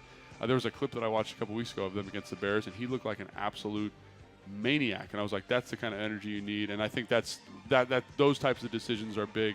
Obviously, the offense for the Broncos playing much better, so I think they probably win this game, but Houston is just so explosive offensively, it's hard to say. This game, by the way, I think the second highest total, or tied for second highest total of the day. The Washington game, actually, at least when earlier in the week, it still does. 49.5 is the total. I think they're anticipating most of that being scored by Miami, but we'll see. Broncos and Texans 47.5, as is the 49ers-Eagles game. Texans are favored by 3 at home, so Vegas telling you it's fairly even, obviously, on the matchup. Panthers and Buccaneers. Not a good game. Yeah, not a great game. First game without Reich for Carolina? Yeah, Bryce Young, how does he look? Every week I'm watching that. He hasn't looked great. There's been flashes, but I want to see the consistent production. Can you elevate him? They fired the quarterback coach as well, fired the running back coach. can we get something for him to kind of encourage his development? And then the Bucs are fun to watch, because they got old Baker. What will out Mike there. Evans do? Yeah, because he's a baller. I mean, he's so good this year. But Baker's playing better, having a little bit of a career resurgence. I always like to see that. And then that defense is so talented, but they're very up and down. So, I mean, they're 4-7 for a reason. I think there are some things to watch, but I actually kind of wonder, would Mike Evans be a good fit here next year? Dude, put Jahan in the slot. You get a bigger body. I think so. To go opposite of Terry. 'Cause that's the one thing they haven't had here. We've talked about that. Just getting more playmakers, bigger body playmakers, different skill sets. I think is always valuable. I don't know if you want to go, but I'm saying in the draft, finding a guy maybe you feel good about. Just more. They got so much money. More pieces, more playmakers. I think it's the right kind of. I think that's the right approach. They could have $100 million in cap space. Dude, that's wild. Yeah. Dude, this seems like such an appetizing job for anybody who wants to come in. Here, the Commanders, I'm saying. Yeah. And also, by the way, your owner this week said there's no shortcuts to the top, only to 8-8, and he's not David Tepper. Yeah. So Did he say? What did he say? He didn't say that, did he? Oh no, he didn't say that. I said that he's not David Tepper, but he legitimately said there's no shortcuts to the top. I heard him say it's easy to get to 8-8. Yeah, you want 8-8, I can get you that tomorrow, and he's 100% correct on that. Yeah. It's actually not that hard to go 8-8 in the NFL if your goal is to go 8-8. Your goal should not be to go 8-8. Browns and Rams. I always like watching the Browns because that defense is fun to watch. Offensively, although it is not as good recently. Correct. Because their offense is terrible. Yes. Joe Flacco, baby. Let's get going there. Huh? Joe Flacco. Always love watching their right tackle, DeJuan Jones, because that's what stuff that was your guy. That's the guy I'm into. He's played really good football for him. And then if they win this game, and who wins? The Philly wins. Philly's in the playoffs. There you go. Meanwhile, the Rams trying to fight back and get into that last wild card spot. They've been good this year when Stafford's out there. The problem is keeping him upright, keeping him out there. Dude, that offense is he's playing really good football right now. Yeah. Really I mean, I'm sure people are talking about it maybe in LA, but nationally, then you probably need to talk about how well he's playing more. Yeah. I think because they took that pretty big dip when he was out, people were like, oh, well, the Rams are done. Yeah. Another lost season for Sean McVay. And they're running the ball well, too, which is always fun. Kyren Williams. Good God, that guy. Oh, and dude, isn't I lost Myles my Garrett's fantasy matchup because Kyren Williams was on my bench last week. Did you? That was a mistake. Yes, it was a huge mistake. Fun it was fact, an oversight. Fun fact, mistake by you. I got to make sure. I got to double check. I do this every time I go past the Rams. I don't know if you want him playing this week, though, against Cleveland. I sure do. I sure do. Cleveland has not been as good. They have given up some monster offensive games as of late after a historical start. They gave up? They gave up like 30-something a couple weeks ago to somebody. Baltimore. They gave up 29 to Denver last week. Oh, yeah, but that was when their quarterback threw like 6 picks. Not 6 picks. That was an exaggeration. But they had their third-string quarterback came in and basically was like. Who you think? Oh, I mean, Joe Flacco's their fourth string. That is a great point. So, the Colts put up a bunch of points on them. Seattle put up 24 on them. Like, they were awesome. The first 7 weeks or so of the season until that Colts game. No Burrow for the Bengals. This offense is terrible. That offense is terrible. Yeah, so they literally were on a historical run, schedule inflated, and then they played real teams, and it hasn't been Also, nearly is Myles Garrett playing? I know he had a shoulder deal. Let's double check, shall we? Yeah. Is this game at 4 o'clock? Yeah, but they're not going to. Whoa. Hello, computer. What are we doing? Cleveland Browns inactives. I think he was listed as questionable, and obviously we don't have the inactives yet for the game. But Myles Garrett, full participant, should go. So the shoulder was more precautionary, keeping him out of practice some this week. All right, tell you what, let's take a quick break, come back. We'll talk about 49ers, Eagles, Chiefs, Packers, and then we'll mention that Bengals, Jaguars is happening. That's next on the Take Command pregame show.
into Commanders and Dolphins in detail at the top of the hour, finishing up a look around the NFL. Craig Hoffman, Logan Paulsen with you here on a Burgundy and Gold Game Day, the Take Command pregame show live from Tap Sports Bar, MGM National Harbor, continuing to, every time I look up, Logan, there's more people here, which is kind of how that works. Which is good, yeah. When the doors open at 11 and it's now 11:52, and this place will be jam-packed to the gills by 1 o'clock for kickoffs, especially you want like a nice place to watch on a terrible rainy day. Come on down to Tap Sports Bar. We unfortunately have to go to FedEx Field after this. Yeah, I mean, I like going to FedEx Field. I mean, I like it although I haven't seen the Commanders win a game there since 2019. So, dude, yeah, is it true? Yeah, the games that I have gone to. That's rough. Because they've only won one at home this year. It was the Arizona game. I was sick. That's right. They've lost every other game, and then 2019 they won 1 or 2 games at home. Yeah, tough. Not good. Tough. I think it was this weekend though. They beat Ron in Carolina in what was Ron's last game in Carolina at Carolina. The next week, I think they won again, and that was their last win of the season. And I was there for it because I was on the beat then. And then I just didn't go to any games at FedEx for a long time. And now I'm back, and they haven't won. Perhaps I'm the problem. Yeah, for sure that's what it is. That's the analysis. Ban Craig Hoffman from FedEx Field. I'm sure there's some people that would love to. 49ers and Eagles is the game of the day, Logan. NFC Championship game matchup. Like the last one, it is in Philadelphia. Niners, though, favored on the road by 3 here.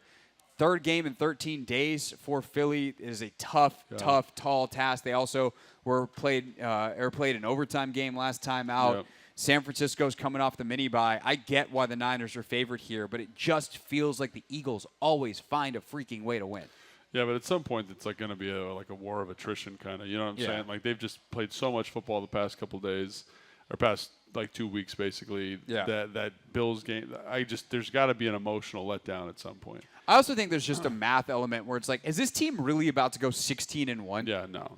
No, they're going to have to lose some. And Dallas next week as well for them. If they were to go 14-3, that feels perfectly fine. Yeah. This does not feel like a 16-1 football team. They've got to lose some time, and today feels like a good time. Yeah, and there's no good time to lose, but it just feels like the matchup favors them. Like Kyle's that offense, they're going to be ready to rock and roll. And while Philly's very dynamic offensively, they're not overly nuanced. Defensively, they're going to kind of do what they do. And I just feel like Kyle is just going to have a field day with that, honestly. So I do think, like you said, Jalen Hurts just seems to find a way. They seem to find a way consistently to win. They match up really well, in terms of their offensive line with that vaunted defensive line of the 49ers. So I think it'll be a good game.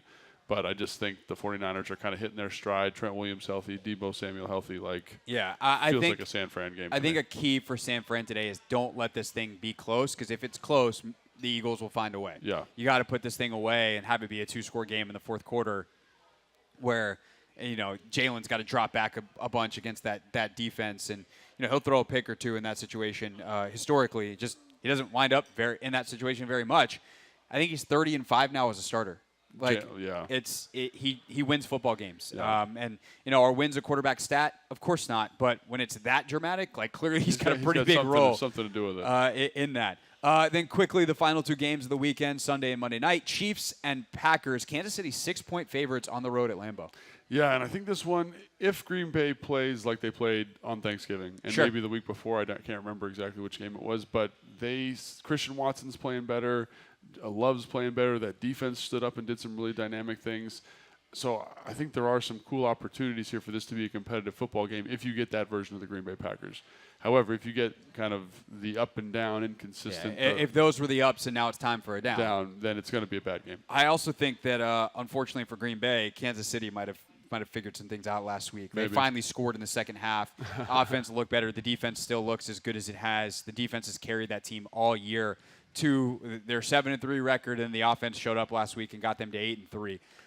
So I do wonder if finally, some of these young receivers for Mahomes, Rashee Rice especially, is like, he's playing better. Okay, I get it now. And if that's the case, then the Chiefs are a terrifying team for the rest of the AFC, which will include the also 8-3 Jacksonville Jaguars, who are 9.5-point favorites at home on Monday Night Football against the Bengals, who are obviously without Joe Burrow. Yeah. Yikes. So obviously not a very compelling game, but to me, I want Jacksonville to win by 10. Win by double digits. Be the team that we think you are.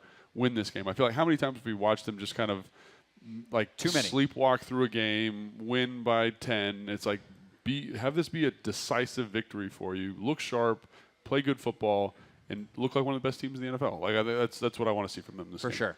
All right, when we get back here on the Take Command pregame show, how does this Washington defense try to stop what is one of the most dynamic and interesting offenses in the NFL? It is going to be very difficult, but we will give you a roadmap next. It is the Take Command pregame show on the Team 980, 106.7 The Fan, Burgundy and Gold Game Day.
Take Command pregame show, final hour here for us, but we got you covered all day long on 106.7 The Fan and the Team 980.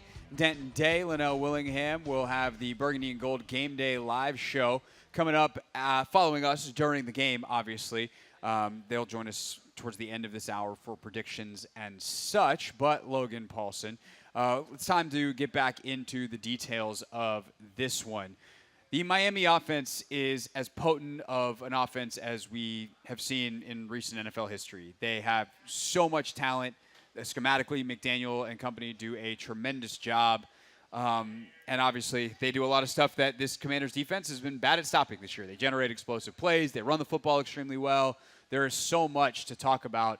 And I don't know that any of it is fantastic for Washington. But if you dive in and you squint your eyes, if you're on the Washington staff, if you're, say, Christian Garcia, the young interim defensive backs coach that has a lot of responsibility with third downs on his plate this week on top of coaching the defensive backs. If you're Ron Rivera taking over this defensive play calling, what's your roadmap to get your guys in the best position to try and stop this Miami unit? So let's start like super high and then work our way down. Okay. So I think when you look at the Miami Dolphins, I think it's probably one of the better kept secrets in the NFL is that their offensive line is not very good. The problem is how do you get to their offensive line? How do you let your rushers beat up on this group that's very well coached and very detail oriented and obviously execute really well in the run game, but from a pass protection standpoint have struggled at points this year. And so to me, I think like the number one formula when you look at the games they've lost this year, the defenses they've not pressed they've just been more aggressive to take away underneath stuff, which means that they've been really communicative with the safeties in the back end about where Tyreek Hill is, where Jalen Waddle is, pressed enough that like they kind of take away the quick game. Because if you think about this team, they really want to attack horizontally more than any other team we've played this year. And people say, oh, well, they've got Tyreek Hill, they got Jalen Waddle. Obviously, they can take deep shots. But in the context of that, what they're doing is they're spreading you out underneath to create throwing windows for like that 10-yard drift route, which we talk about all the time, right? So that if you can compress those underneath windows a little bit, it's really, really hard for Tua to make those throws. Like he's incredibly accurate, incredibly quick release, but if it's not there, he's not going to force it, which is good. You don't want your quarterback to do that. Right. Then you get into the teeth of letting your rush win. Like so when you watch Philly, they did that, the rush gets home. Buffalo, the linebacker for them did such an excellent job fast flowing to the football, dropping under drift throws, making him hold the football, letting their rush get home. Same thing with Kansas City. That seems to be the roadmap to victory. So the question then, can this team do that?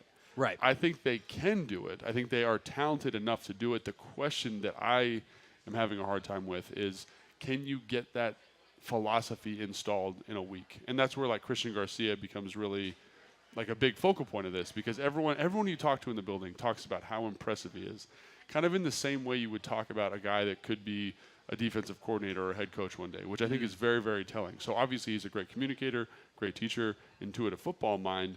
Does his addition to that room kind of clear up some of the coaching questions that we had? You know, we always talked about some of the issues that we thought, man, are they getting this communicated effectively? Can he do that? If he can, on a short week, with a simplified defensive structure, there's an opportunity here. You know what I'm saying? There's an opportunity for something to happen defensively that is probably unexpected by everyone in the country. It just, how confident are you in that happening, I guess is the question. Right. Of course, the Commanders also beefed up their defensive backs room with Jim Salgado, who was most recently coaching at Michigan State, their defensive backs, but he's someone who's worked with Rivera for a long time. Ron actually said this week that he tried to hire him a while back, and he was in the college game, and the opportunity wasn't there. So that is someone who's some familiarity as well with the current scheme that Ron is going to try to, as quickly as he can and as basically as he can, install. And so then also, one thing, we talked about the coverage, the rush. Can you maximize the rush was the other thing I'd ask you. Like, so are you blitzing? Are you line stunts? All those things, because it's eliminating those throwing windows, making him hold the football longer than 2.3 seconds. Right. But then you got to get home. So right, and that was what I was going to say is, so they have, this year, the Commanders' pass rush has been mostly ineffective. Yeah, it has been. And it doesn't really matter who's out there. Yeah, honestly. tremendously ineffective since Sweat and Young left. They had a couple of games when those two guys were here that they were able to win with their talent, or the back end holds up a little bit more, and they had some big sack games. Yeah. Obviously against the Giants a couple weeks ago, they have the monster game, and they still lose, but they get a ton of pressure in that one. But it really has been like, hey, go win one-on-one. Yeah. Like 90% of the time, they're just set hut. We're lined up in the same spot. We're trying to win. And it allows the offensive line to know exactly what's coming. There's nothing to prepare for. There's no change-up. It's all fastball, and the fastball has not been very effective. Yeah. So what can Rivera install again in the short notice to try to create some better, whether it's angles, stunt opportunities, whatever it is that you think he might do to generate more pressure if that back end can hold up longer than that first read? Yeah, I think when I look at it, they've been effective creating pressure when they blitz, but it's just they don't blitz a lot. So in those man-to-man situations, like, be more aggressive to blitz is what I'd say. And it doesn't need to be 5-man pressures. It can be simulated pressures, 4-man pressures, overload pressures, all those things. And I think all those have been in. So it's just like taking the stuff you like the best, making sure you call it a little bit more. And then I think just encouraging the defensive line and the defensive line coaches to kind of promote more games and say, hey, man, in these situations, I want to see you call a game. Don't be hesitant to call a game. It'll help free you up, as opposed to kind of encouraging this one-on-one matchup. So I think it's multifactorial. It's more pressure, calling the pressure, because they've been good when you've called them. So just do it more. Help the guys in the back end with the coverages, and then and just kind of keeping it at the forefront of thought to say, hey, we can run more line stunts and things like that. And by the way, they'll have to do that without James Smith-Williams again today. Commanders now starting defensive end still has that hamstring injury. James was on the show actually earlier this week. Sounds like it's starting to get a little bit better. Maybe after the bye week, he'll be able to get back out there. But he and Emmanuel Forbes highlight the inactive list today. Forbes, that elbow injury, Ron said this week, probably could play next week if they had a game. So after the bye, Forbes should be good to go coming back. Unfortunately, Alex Arma, who did practice on a limited basis this week, is out again today. So the short yardage stuff, which was way better when he was in, EB is going to figure out how to do that without a fullback. Then Julian Good-Jones, Curtis Hodges, Mitchell Tinsley, the rest of the inactive report. And that is your injury report brought to you by the Centers for Advanced Orthopedics. More physicians, more locations, more advanced care centered around one thing, you. Visit CFAortho.com. Obviously, without James, you've got Casey Tuhill on one side. Now F.A. Obata out for the season after that terrible injury a couple weeks ago for F.A. Have either of the two young guys really stuck out? And by the way, shout out to Josh Pryor, who'll be active today. Nice. There's a bunch of activations going on at the game today, one of which is their HBCU day. Josh, the only HBCU player on the roster, and he will be up today, it looks like, as kind of, I guess, the 4th, 5th defensive end behind KJ Henry, behind Andre Jones Jr. Of those two guys, though, the two draft picks, what have you seen from them in their ability to project forward as either a rotational pass rusher, maybe even a starter, maybe not a super high-end starter, but someone that they can say, all right, we have Allen, we have Payne, maybe we have KJ Henry, and we need to go find a stud edge, and we'll be set on that defensive line. Has he shown enough to be potentially on that track? I think so. I think he's shown more than I was expecting, especially given the preseason. It seems like he's found something. And, much like you talked about with Sam Howell, like, what is that? What's the extent of that? Like, what does that build out to? I don't know just yet, but I think you see a guy who's got good football instincts. He rushes the pass rusher okay in certain situations, and that's pretty good. Seeing any kind of flash of pass rush is super important. So I think that's been great, and he does his job. He does what he's supposed to do, and he's got a good intuition for it. So, right now he feels like a rotational guy, but, if he keeps kind of developing each and every week, maybe you say, hey, he could be, a guy who gets 25 snaps a game and feel really good about it. Andre, I think, shows that athletic potential, the length, the speed, the twitch. But again, there's like a lack of consistency there, which I guess is what I expected from him, because that's kind of what he's shown the whole time. You see a flash, you see something that's not great, flash, not great, as opposed to KJ, who's been just kind of very methodical in his approach. And I think pairing that, or at least right now, with Casey and that kind of consistent play from KJ is going to be really advantageous. It'll just kind of put you in a better spot, because that is like a good starting point for this group. Right. And then, Casey's a very good football player, but can you get a stud edge on one side? that would be great. Casey, obviously a free agent, as is James. All the defensive ends that weren't rookies were free agents going into the year. They've obviously traded Young and Sweat away. We'll see what happens in the offseason with the other two. When we get back, it is Logan's favorite time of the show. We take our pick six from Friday on the Hoffman Show, and boy, did Anthony pick some doozies this week. Did he? And then we see what Logan's thoughts are. The pick six, the six players we think, or the six players or coaches that we think will have the biggest impact in the game on Sunday. We'll hear on a Sunday. We'll get Logan's thoughts on it next. It is the Take Command pregame show on a Burgundy and Gold game day.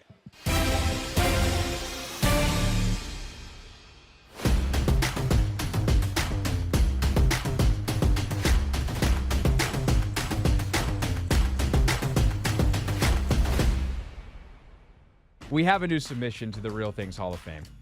The F-35 is a fighter jet that the military has. It is very expensive. Very expensive. The F-35 program costs the U.S. government / the military over $1 trillion. Like, this is one of the most expensive things in the U.S. government's budget is the program that makes these planes. Each one is incredibly valuable and expensive. And something happened during a training mission, but this jet leaves, they go on a training mission, and it's in stealth mode, apparently, and the pilot has to eject. So the pilot's like, I'm up out of here. Pilot lands relatively safely, has, I think, an injury or two that has to be tended to, but, like, is alive. But then they lost the jet. So the jet disappeared from the radar. The U.S. government's like, well, we don't know where the jet is.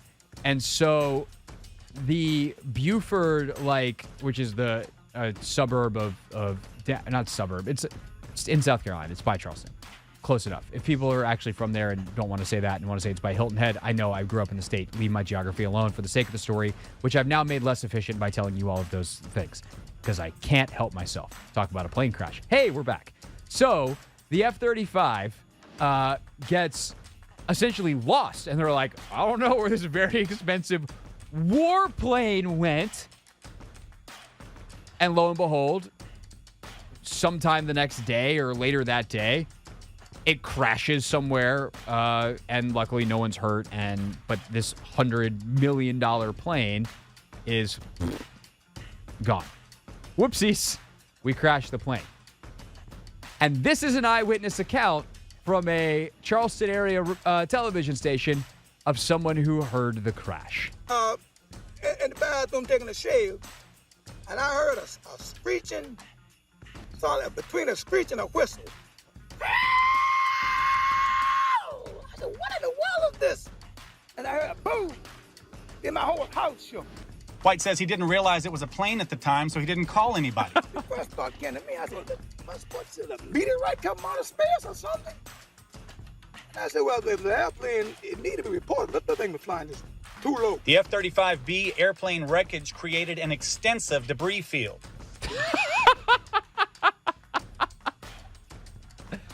That voice, we gotta get a drop for the voice because it might be better than Steph Curry's. I was gonna say, I feel like we have to do a comparison. Can I pull this off with? Yeah, okay. So I had to compare or see if I had enough channels on the board to do this. But we got Steph Curry here. We got Charlie Brown here. And we got our mans here. His is better, though. I think his is the best one. His is definitely, it's not quite Charlie Brown. It's definitely close to Steph Curry, though. Yes.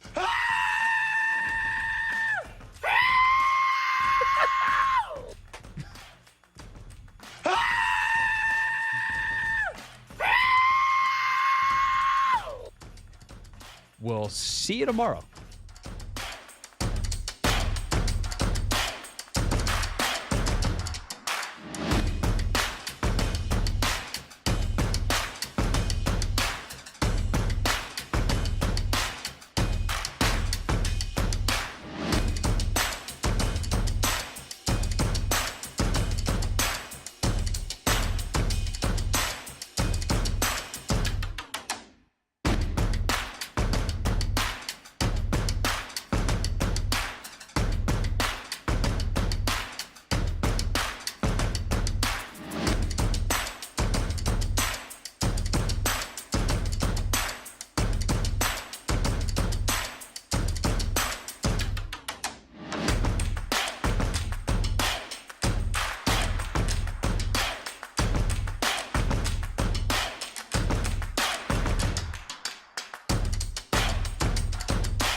Take Command pregame show live on a Burgundy and Gold game day from Tap Sports Bar, MGM National Harbor.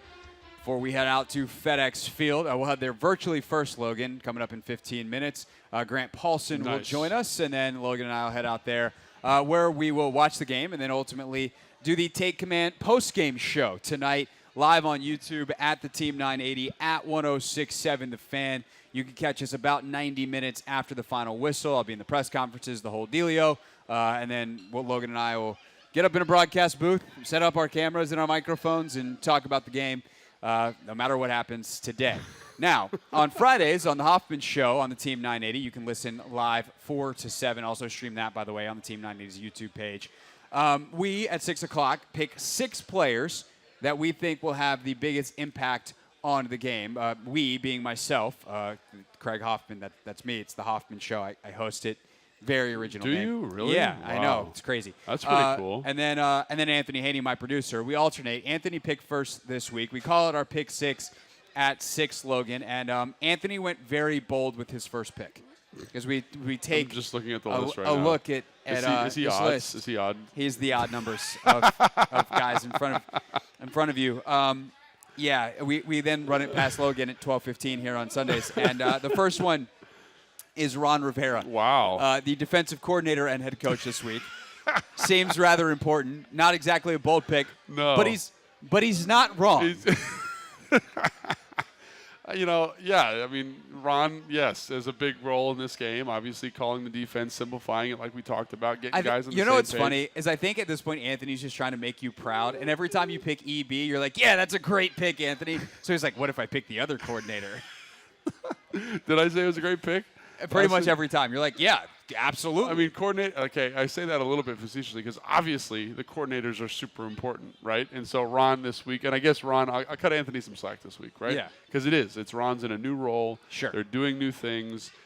There's all this simplification talk against the best or one of the most productive offenses in the NFL, depending on what metric you're looking at. So huge lift for Ron. But to me, that's from the week, right? Did he get everybody ready to go, and how's he call the game today? So, yeah, I'd say probably the most important person today. I'm also curious to see, obviously there's more on his plate. Like, how do you handle the head coach stuff when you're also doing the defensive coordinator stuff? What did they shift around on game day in terms of roles? He used to, jokes aside, he just kind of stood there and managed the game with his arms folded, and everyone always yelled about how he looked so unengaged and whatever. But, called timeouts. He was in charge of challenges. I'm not saying he always did a great job with that stuff, but there is, the game management element. Right. When you're locked in on one side of the ball, you might want to be looking at Polaroids or the tablet now. When Polaroids, what are you doing? What year am I in? I don't know. Did they ever use Polaroids? Yeah, I mean, they were instant. They weren't like Polaroids, but they were the pictures instantly. Just shaking it on the sideline. Yeah, exactly. I don't got it yet, guys. Hang on 1 second. Andre 3000 out there with the theme song. Anyway, the point is, Ron's got stuff to do for the defense that he's going to want to look at in a way that's different compared to before. And he might want to go talk in a defensive huddle and just abandon the offense. And so, Eric's got to be on top of all that stuff. And he's doing most of that stuff anyway. But in terms of what happens on the headset, all that kind of stuff is an interesting experiment for Ron Rivera today, one that he hasn't run since 2019. My first pick was Percy Butler. Percy has played good football as of late. Percy has also let the cap off big plays in every game as of late. And against Tyreek Hill and Jalen Waddle, the threat of that is extraordinarily high. So can Percy Butler continue the good play without the bad plays? That is the big question for me today in this more simplified system. And the funny thing is, I don't think the simplification is the key here for him. For a lot of guys, for St. Juice, for instance, for Fuller, there's a little bit more of, I think, the schematic changes that will impact them. Percy's played well, but maybe some of these tackles and stuff, he's just playing freer and faster, and he can get some kind of subconscious boost. I like how you worded that. Good play without bad plays or something? You had a really nice way of articulating that. If only we could remember it. Yeah, that was good. But I do think Percy Butler would be really interesting in this game because of the big play thing you're talking about. Also, I do think the simplification will help him because there's times where you're watching, and I get to talk to Ron about how they run their cover two, and we're not talking about Percy specifically, but he's like, hey, I want them here. And so when I go watch the film and I'm like, hey, they're not here. Is that too much mental load? Is that coaching? And will simplifying it allow him to be in the right position to make plays on the football where he needs to? And that's something that I think will be really compelling. Does it allow him to take better angles to stuff because he's in better position? Like all that stuff. And like you said, he's a guy that probably could play, speed for speed, step for step versus this Miami offense because of his natural athletic ability. Can you take the rate limiter off and just be like, Percy, go get it? Get some hands on the footballs and make some plays. And so I think that's something that I want to see today because I do think you mentioned that the simplification is probably better for St. Jude's, probably better for Quan.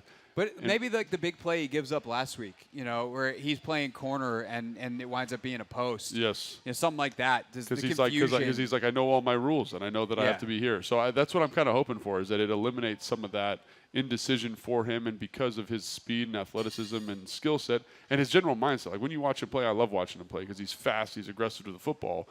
Can we get that version of him all the time and eliminate some of those bad plays like you described? All right, number 2 for Anthony, number 3 in our list of pick 6, another bold choice, Sam Howell. Sam Howell. I mean, we have avoided, in fairness to Anthony, we have generally avoided Sam. Sam, yeah. But he's like this week with the pressure of Miami's offense, like you got to go out and ball to be able to keep up with them. So I allowed him to sneak 14 onto this list. So yeah, I think Ron being his one is good, and it's going to be impactful, especially given the different situations. Sam, I think also too, because of this Vic Fangio defense, it's going to be a different type of pressure on him. And I think they've also got a bunch of, they have a bunch of very ball-savvy players in the back end of that defense. We'll say Javon Holland out today, the hamstring injury preventing the man who had the 99-yard Hail Mary return for a touchdown last week against the Jets and has been just a tremendous young safety for them. He's out today. Yeah, and then, Jalen Ramsey, 3 picks since he's been back. Yeah. He's only been back. Unfortunately, he's still playing. 4 weeks, and Xavier Howard, excellent football player. So they have some good pieces in the back end. And Sam's going to be in charge of digesting and understanding what they're going to be doing in terms of roles and coverages and rules. So big lift for him today versus a very well-coached defense that's starting to play better, especially since Jalen Ramsey's back in the fold. And then I think one of the kind of bonuses for him is that the defensive line for Miami is so banged up. So maybe that decreases the amount of pressure. He can see it a little bit more clearly. But it's still going to be a big lift for him. And hopefully and he needs, like Anthony alluded to, like he needs to play good football for this team to win this game. No doubt.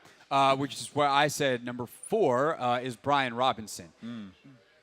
I, of course, as we've said, ad nauseum, for months, would like to see them run the football a little bit more. But even if they do not wind up getting a ton of running attempts, which I would not anticipate based off game flow, can you get him involved in the pass game a little bit more? Yeah. Can you get the ball in his hands? He is just one of your best playmakers, and I do think he is a bit of a barometer for them in terms of how the game is going. Can they keep him involved? And also just like purely, I could probably look at his snap count after the game and tell you whether it was close or not, because if it's a blowout, then Antonio Gibson's going to be out there. They'll be in all their 2-minute stuff nonstop.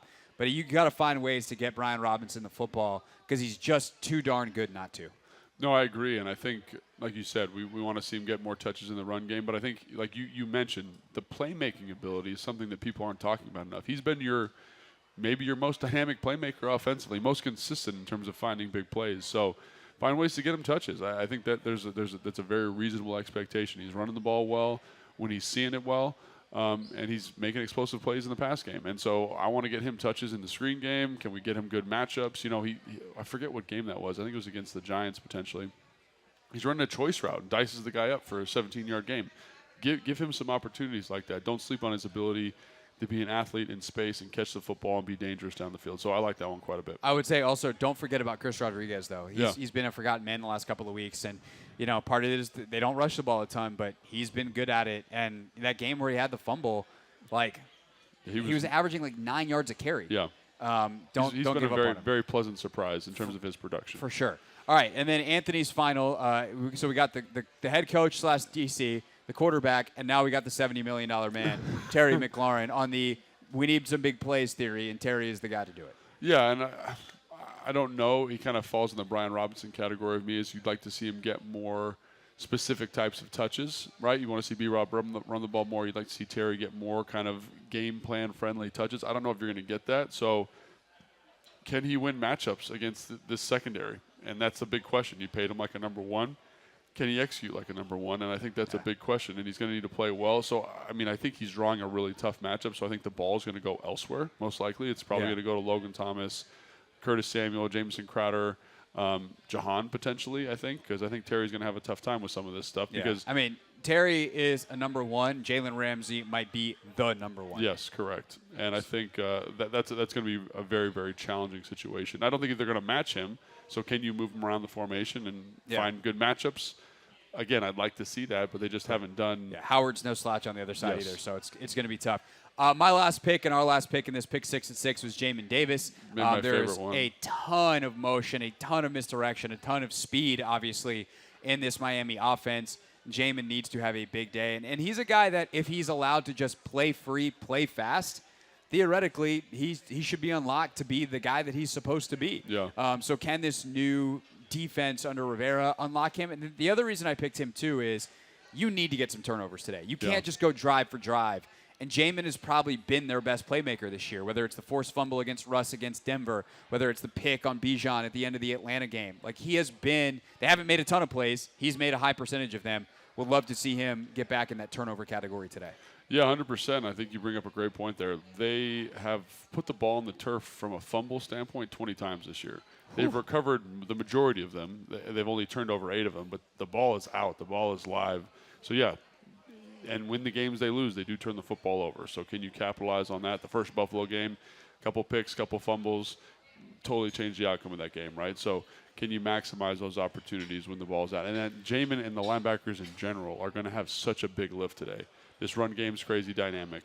The running backs are crazy fast. They attack the perimeter, and they give you false reads and false looks, and this play looks like this play all the time.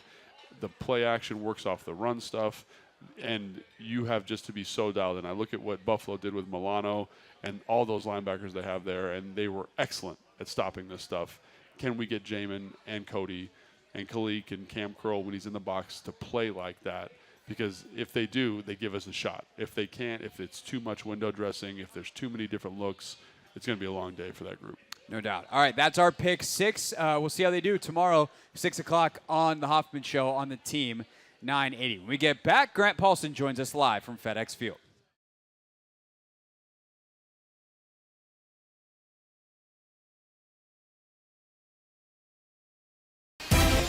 I think we were playing Cincinnati. Was it Cincinnati? That's not what depends on the story, but maybe we were playing Cincinnati. So Logan catches this touchdown. Oh, that's right. Yeah, that was Cincinnati. Yep.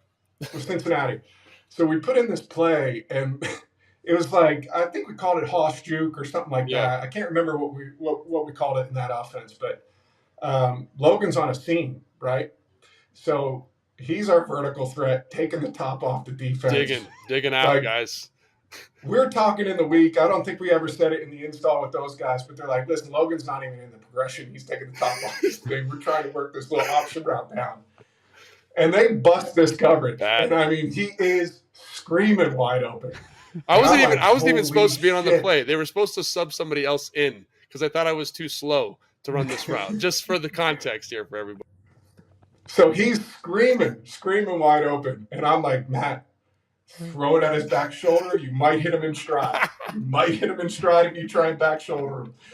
Threw it right at him. He catches it. It was an awesome touchdown. Just the celebration afterwards was so much fun. For me, it was always fun celebrating the touchdowns with the guys that didn't score them all the time. You know, like take that, Julio Jones. Yeah, and I'm not, I'm saying that, but like your role for us was you did the dirty work, and when you see guys that do the dirty work get rewarded for it, that was really cool. Something I'll never forget. The caveman. Yeah. And the caveman was in there in the end zone celebrating. It was awesome.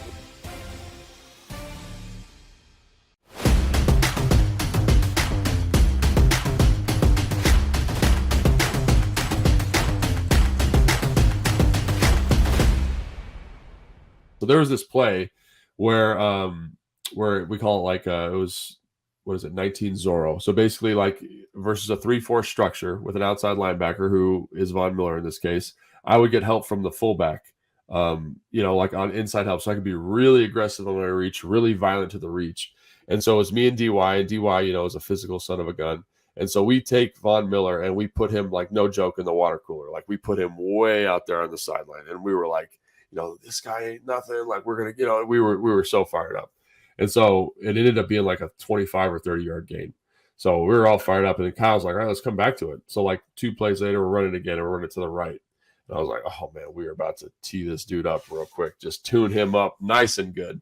And so I go out to get him, and I'm firing off the ball. My hat's low. I'm flat back. And I swear to God, like, he was about as close as my hand was to my face, and he just disappeared into, like, mist. And he, like, swung me, and I fell right on my face. And I just was like, oh, my gosh. And, like, I went back and watched the film, and it was crazy how quickly he was able to, like, do his little basketball weave and then, like just disappear from my vision and get inside and make the tackle. And I was like, oh, so now he's upset. So then the next play, I'm like all tentative and nervous. And I felt like Vaughn did. I watched this on film, so I knew he did this. But he does a really good job of, like, kind of like playing it like a boxer a little bit. You know what I mean? Like, kind of rope-a-doping you a little bit. So, like, he lets you get one, right, where I got after him. He makes you look like an idiot. And then the next time I was super tentative on him, and he literally did like a double stick, like he was going to make me miss, and then just grabbed my neck and then threw me over the pile. I was like, man, this is going to be tough. I got to, like, think of a plan here in the next 15 minutes so I don't look like an idiot for the rest of the game. But, when you're playing elite football players like him, like, there's a reason they're elite. So if you get one on them, it's probably because they want. They probably because they're letting you get one. It's a trap. It's a trap. It's a trap.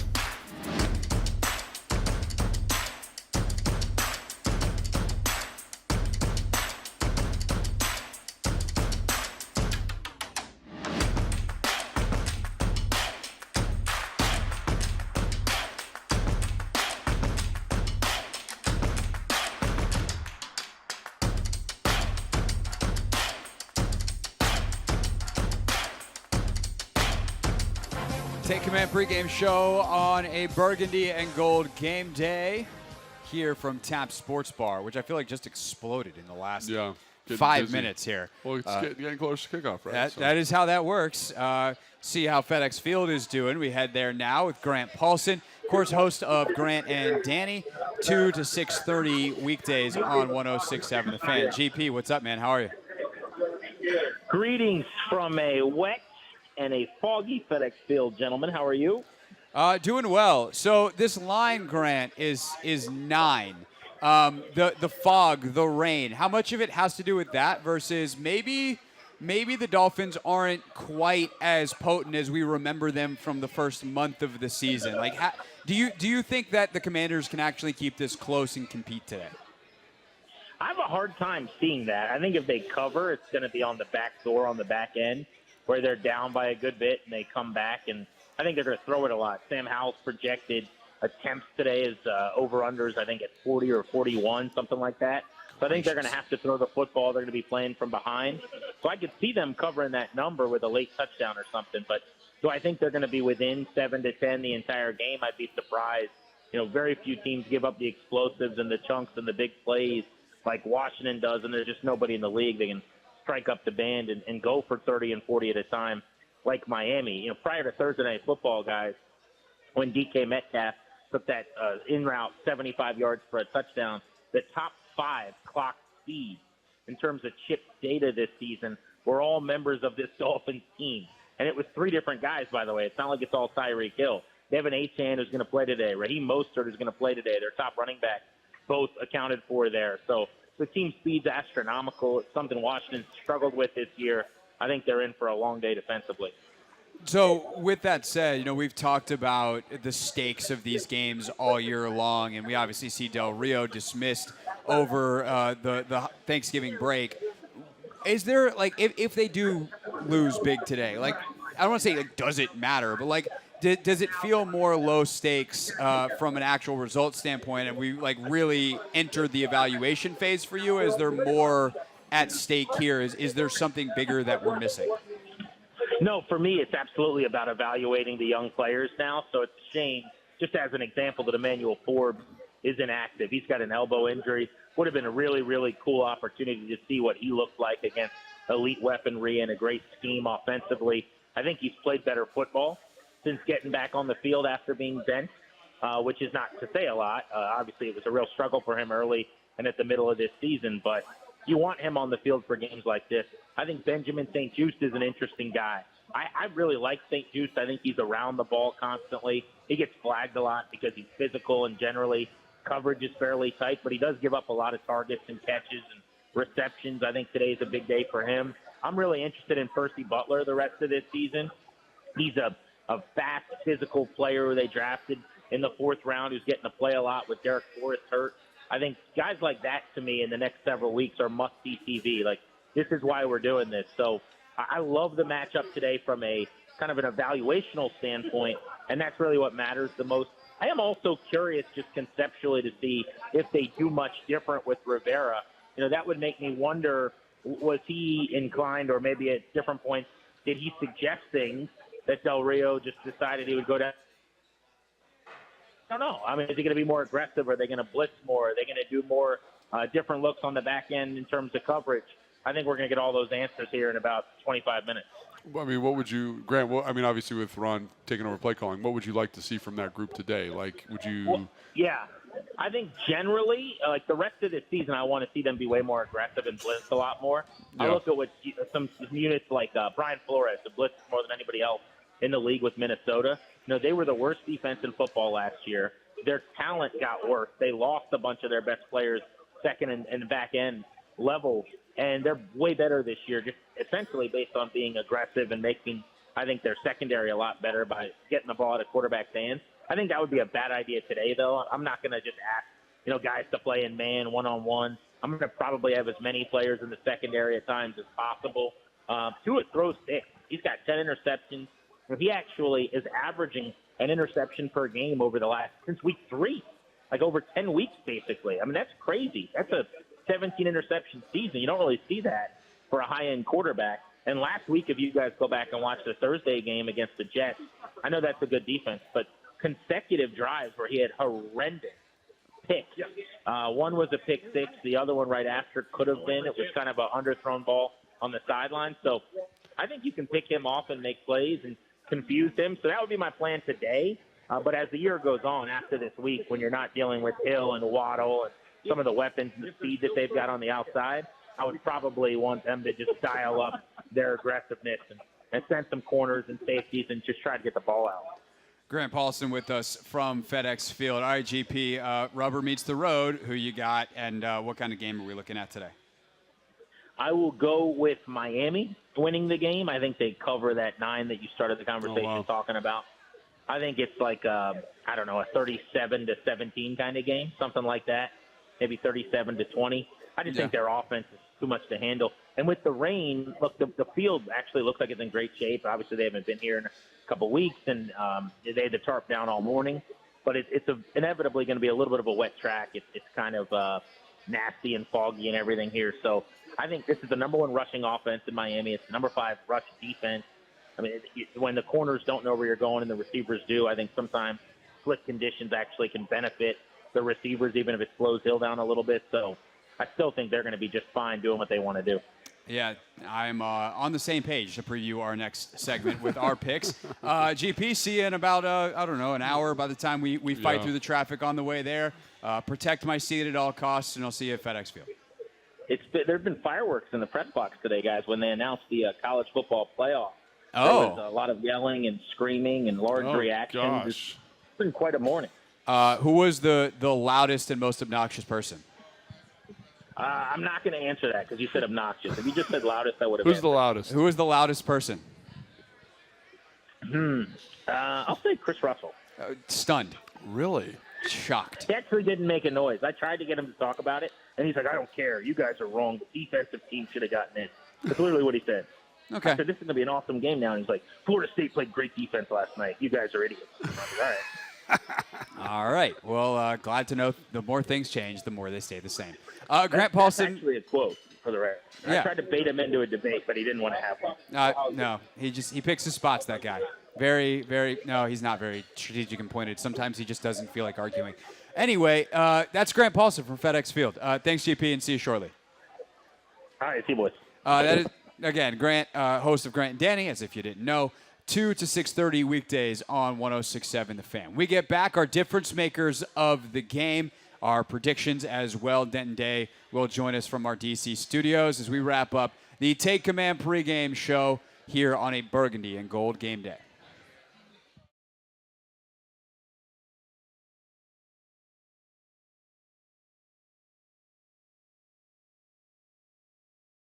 Route on know that and kind of get a feel for it. And so as you get to know them better and they get to know you, you kind of start playing that advanced like chess metric. And I think the familiarity breeds like a faster game quality, because like I know exactly what this defense is. I know exactly how they're going to play this run. We ran it against them, 6 weeks ago. Let's see it again. And we ran it against them last year twice. You know what I'm saying? So you get a really good feel for that.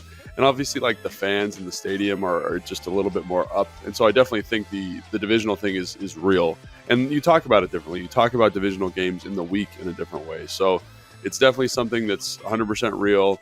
And, in the context of the Giants, like, for whatever reason, they just have a good feel for this team. They have a good feel, good opportunity. Like, in our Take Fives, we talked about some Giant stories. Like I felt like during early in my playing career, I had a really good feel for what the Giants were doing. Like, I don't know what it was.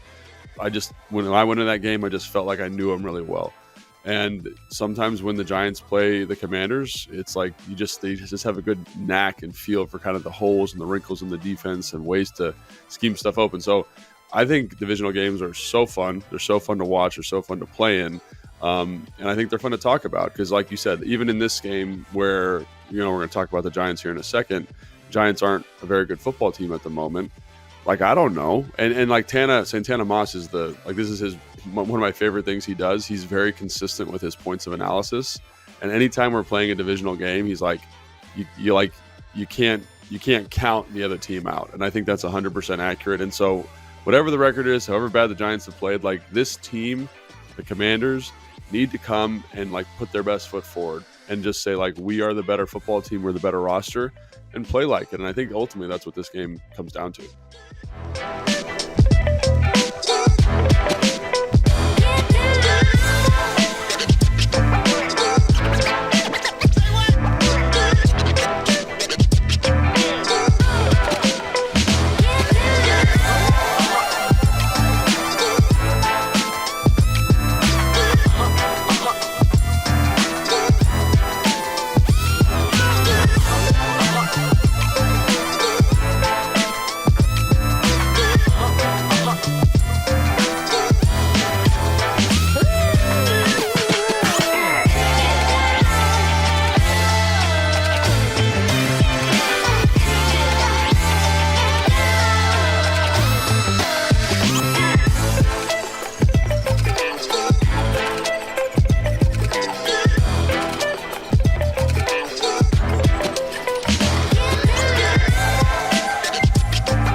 Take Command pregame show wrapping up on a Burgundy and Gold game day with Logan Paulsen. I'm Craig Hoffman here at Tap Sports Bar, MGM National Harbor. Back in our DC studios, we find Denton Day who of course is the host of the Burgundy and Gold in-game Wow. There you show. go. Yeah. Occasionally the Take Command pregame show, like last week on Thanksgiving. Denton, you didn't have to work too hard for that 30 minutes, did you? I mean, I put in so much work, guys. The amount of research I did for that 30-minute sprint, you wouldn't believe. I have no doubt. You really had to figure out how to move around your kitchen and get around the side dishes to get to your Comrex to be able to do that in between plates.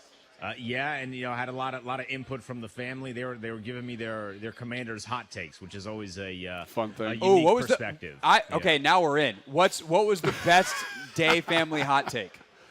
Let's see. There were people that really liked Ron Rivera still, and I was like, I don't know about that, guys. I don't know if his future is going to be very long here after this season. Somebody brought up Carson Wentz, which I immediately left that conversation. I was Smart. Good. I can't handle this one. So I think those are the only two that stuck out. Carson Wentz, were they want him back, or like what was the?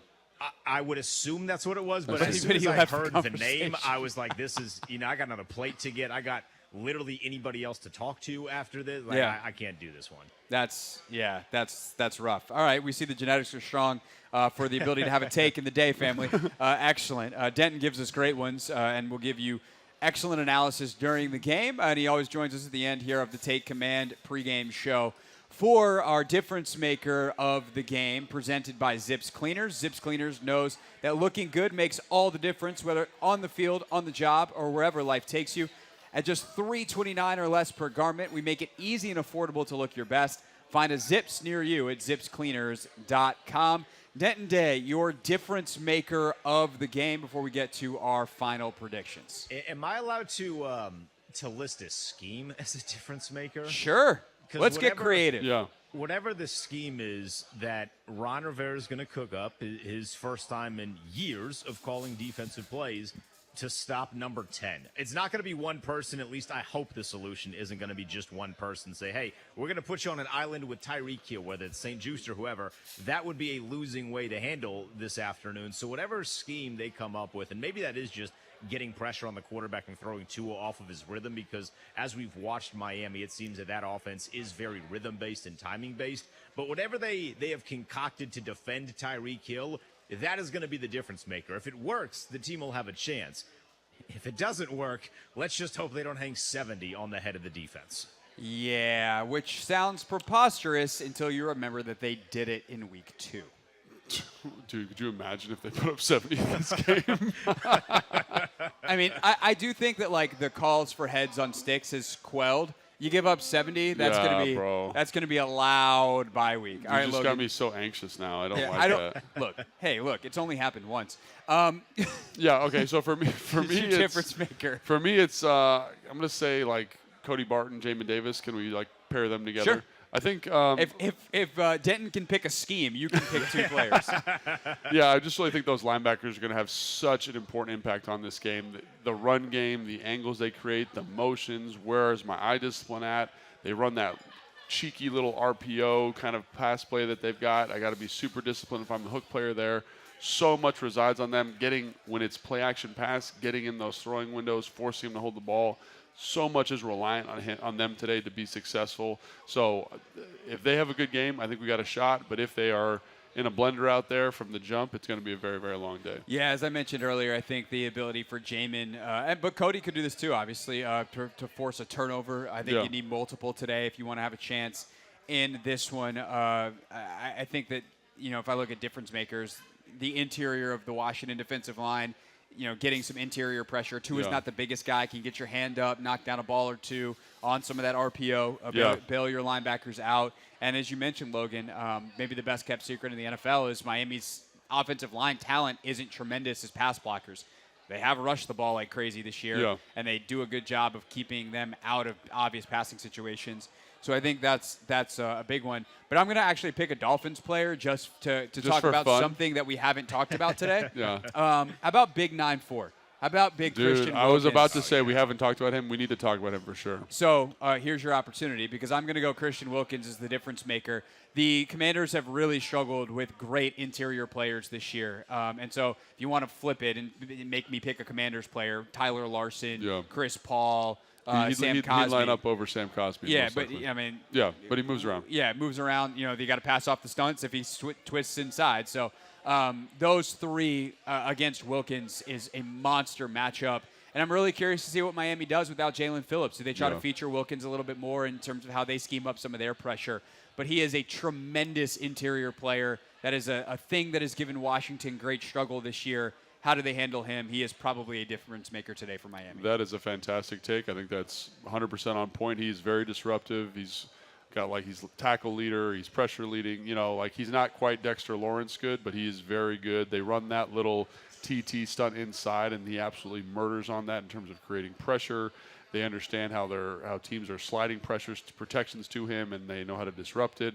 So I definitely think those three dudes inside, Chris Paul, Larson, and Cosme, are going to have to be really dotting their I's and they're crossing their T's, dealing with a talent like that inside. So he can be very disruptive. They're second in the NFL after New York in terms of unblocked pressures, and they're not blitzing a ton. It's all off of TTs and stuff like that inside, so making sure you handle that's a big deal. Yeah, TT, so a tackle stunt, so they try to switch places or pick for each other, et cetera, et cetera. Okay, that leads us to our predictions for the game. Denton Day, what say you? I do think the team's actually going to keep it closer than many people think. I do not think that Miami's going to hang 70 on the defense. I've looked across. Monday would be one of the best or worst days in our market if they hang 70 on this defense. But I do think they'll keep it close. So I'm going to go 34-28. Washington loses, but it's at least a fun game that we can kind of see a little bit of flashes of Sam Howell. And you also have a cover there for those that are interested in those kinds of things. Logan? Gosh, this is really, really challenging. We've stopped doing predictions on the other show that I do, just FYI, because it's so hard to do these picks. Logan, this isn't that other show that you do. Correct. This is this one. This is this one. I will say there's too many what ifs for me to pick Washington, right? What if they stop Tyreek Hill? What if they slow down the rush attack? What if Sam Howell comes out and balls?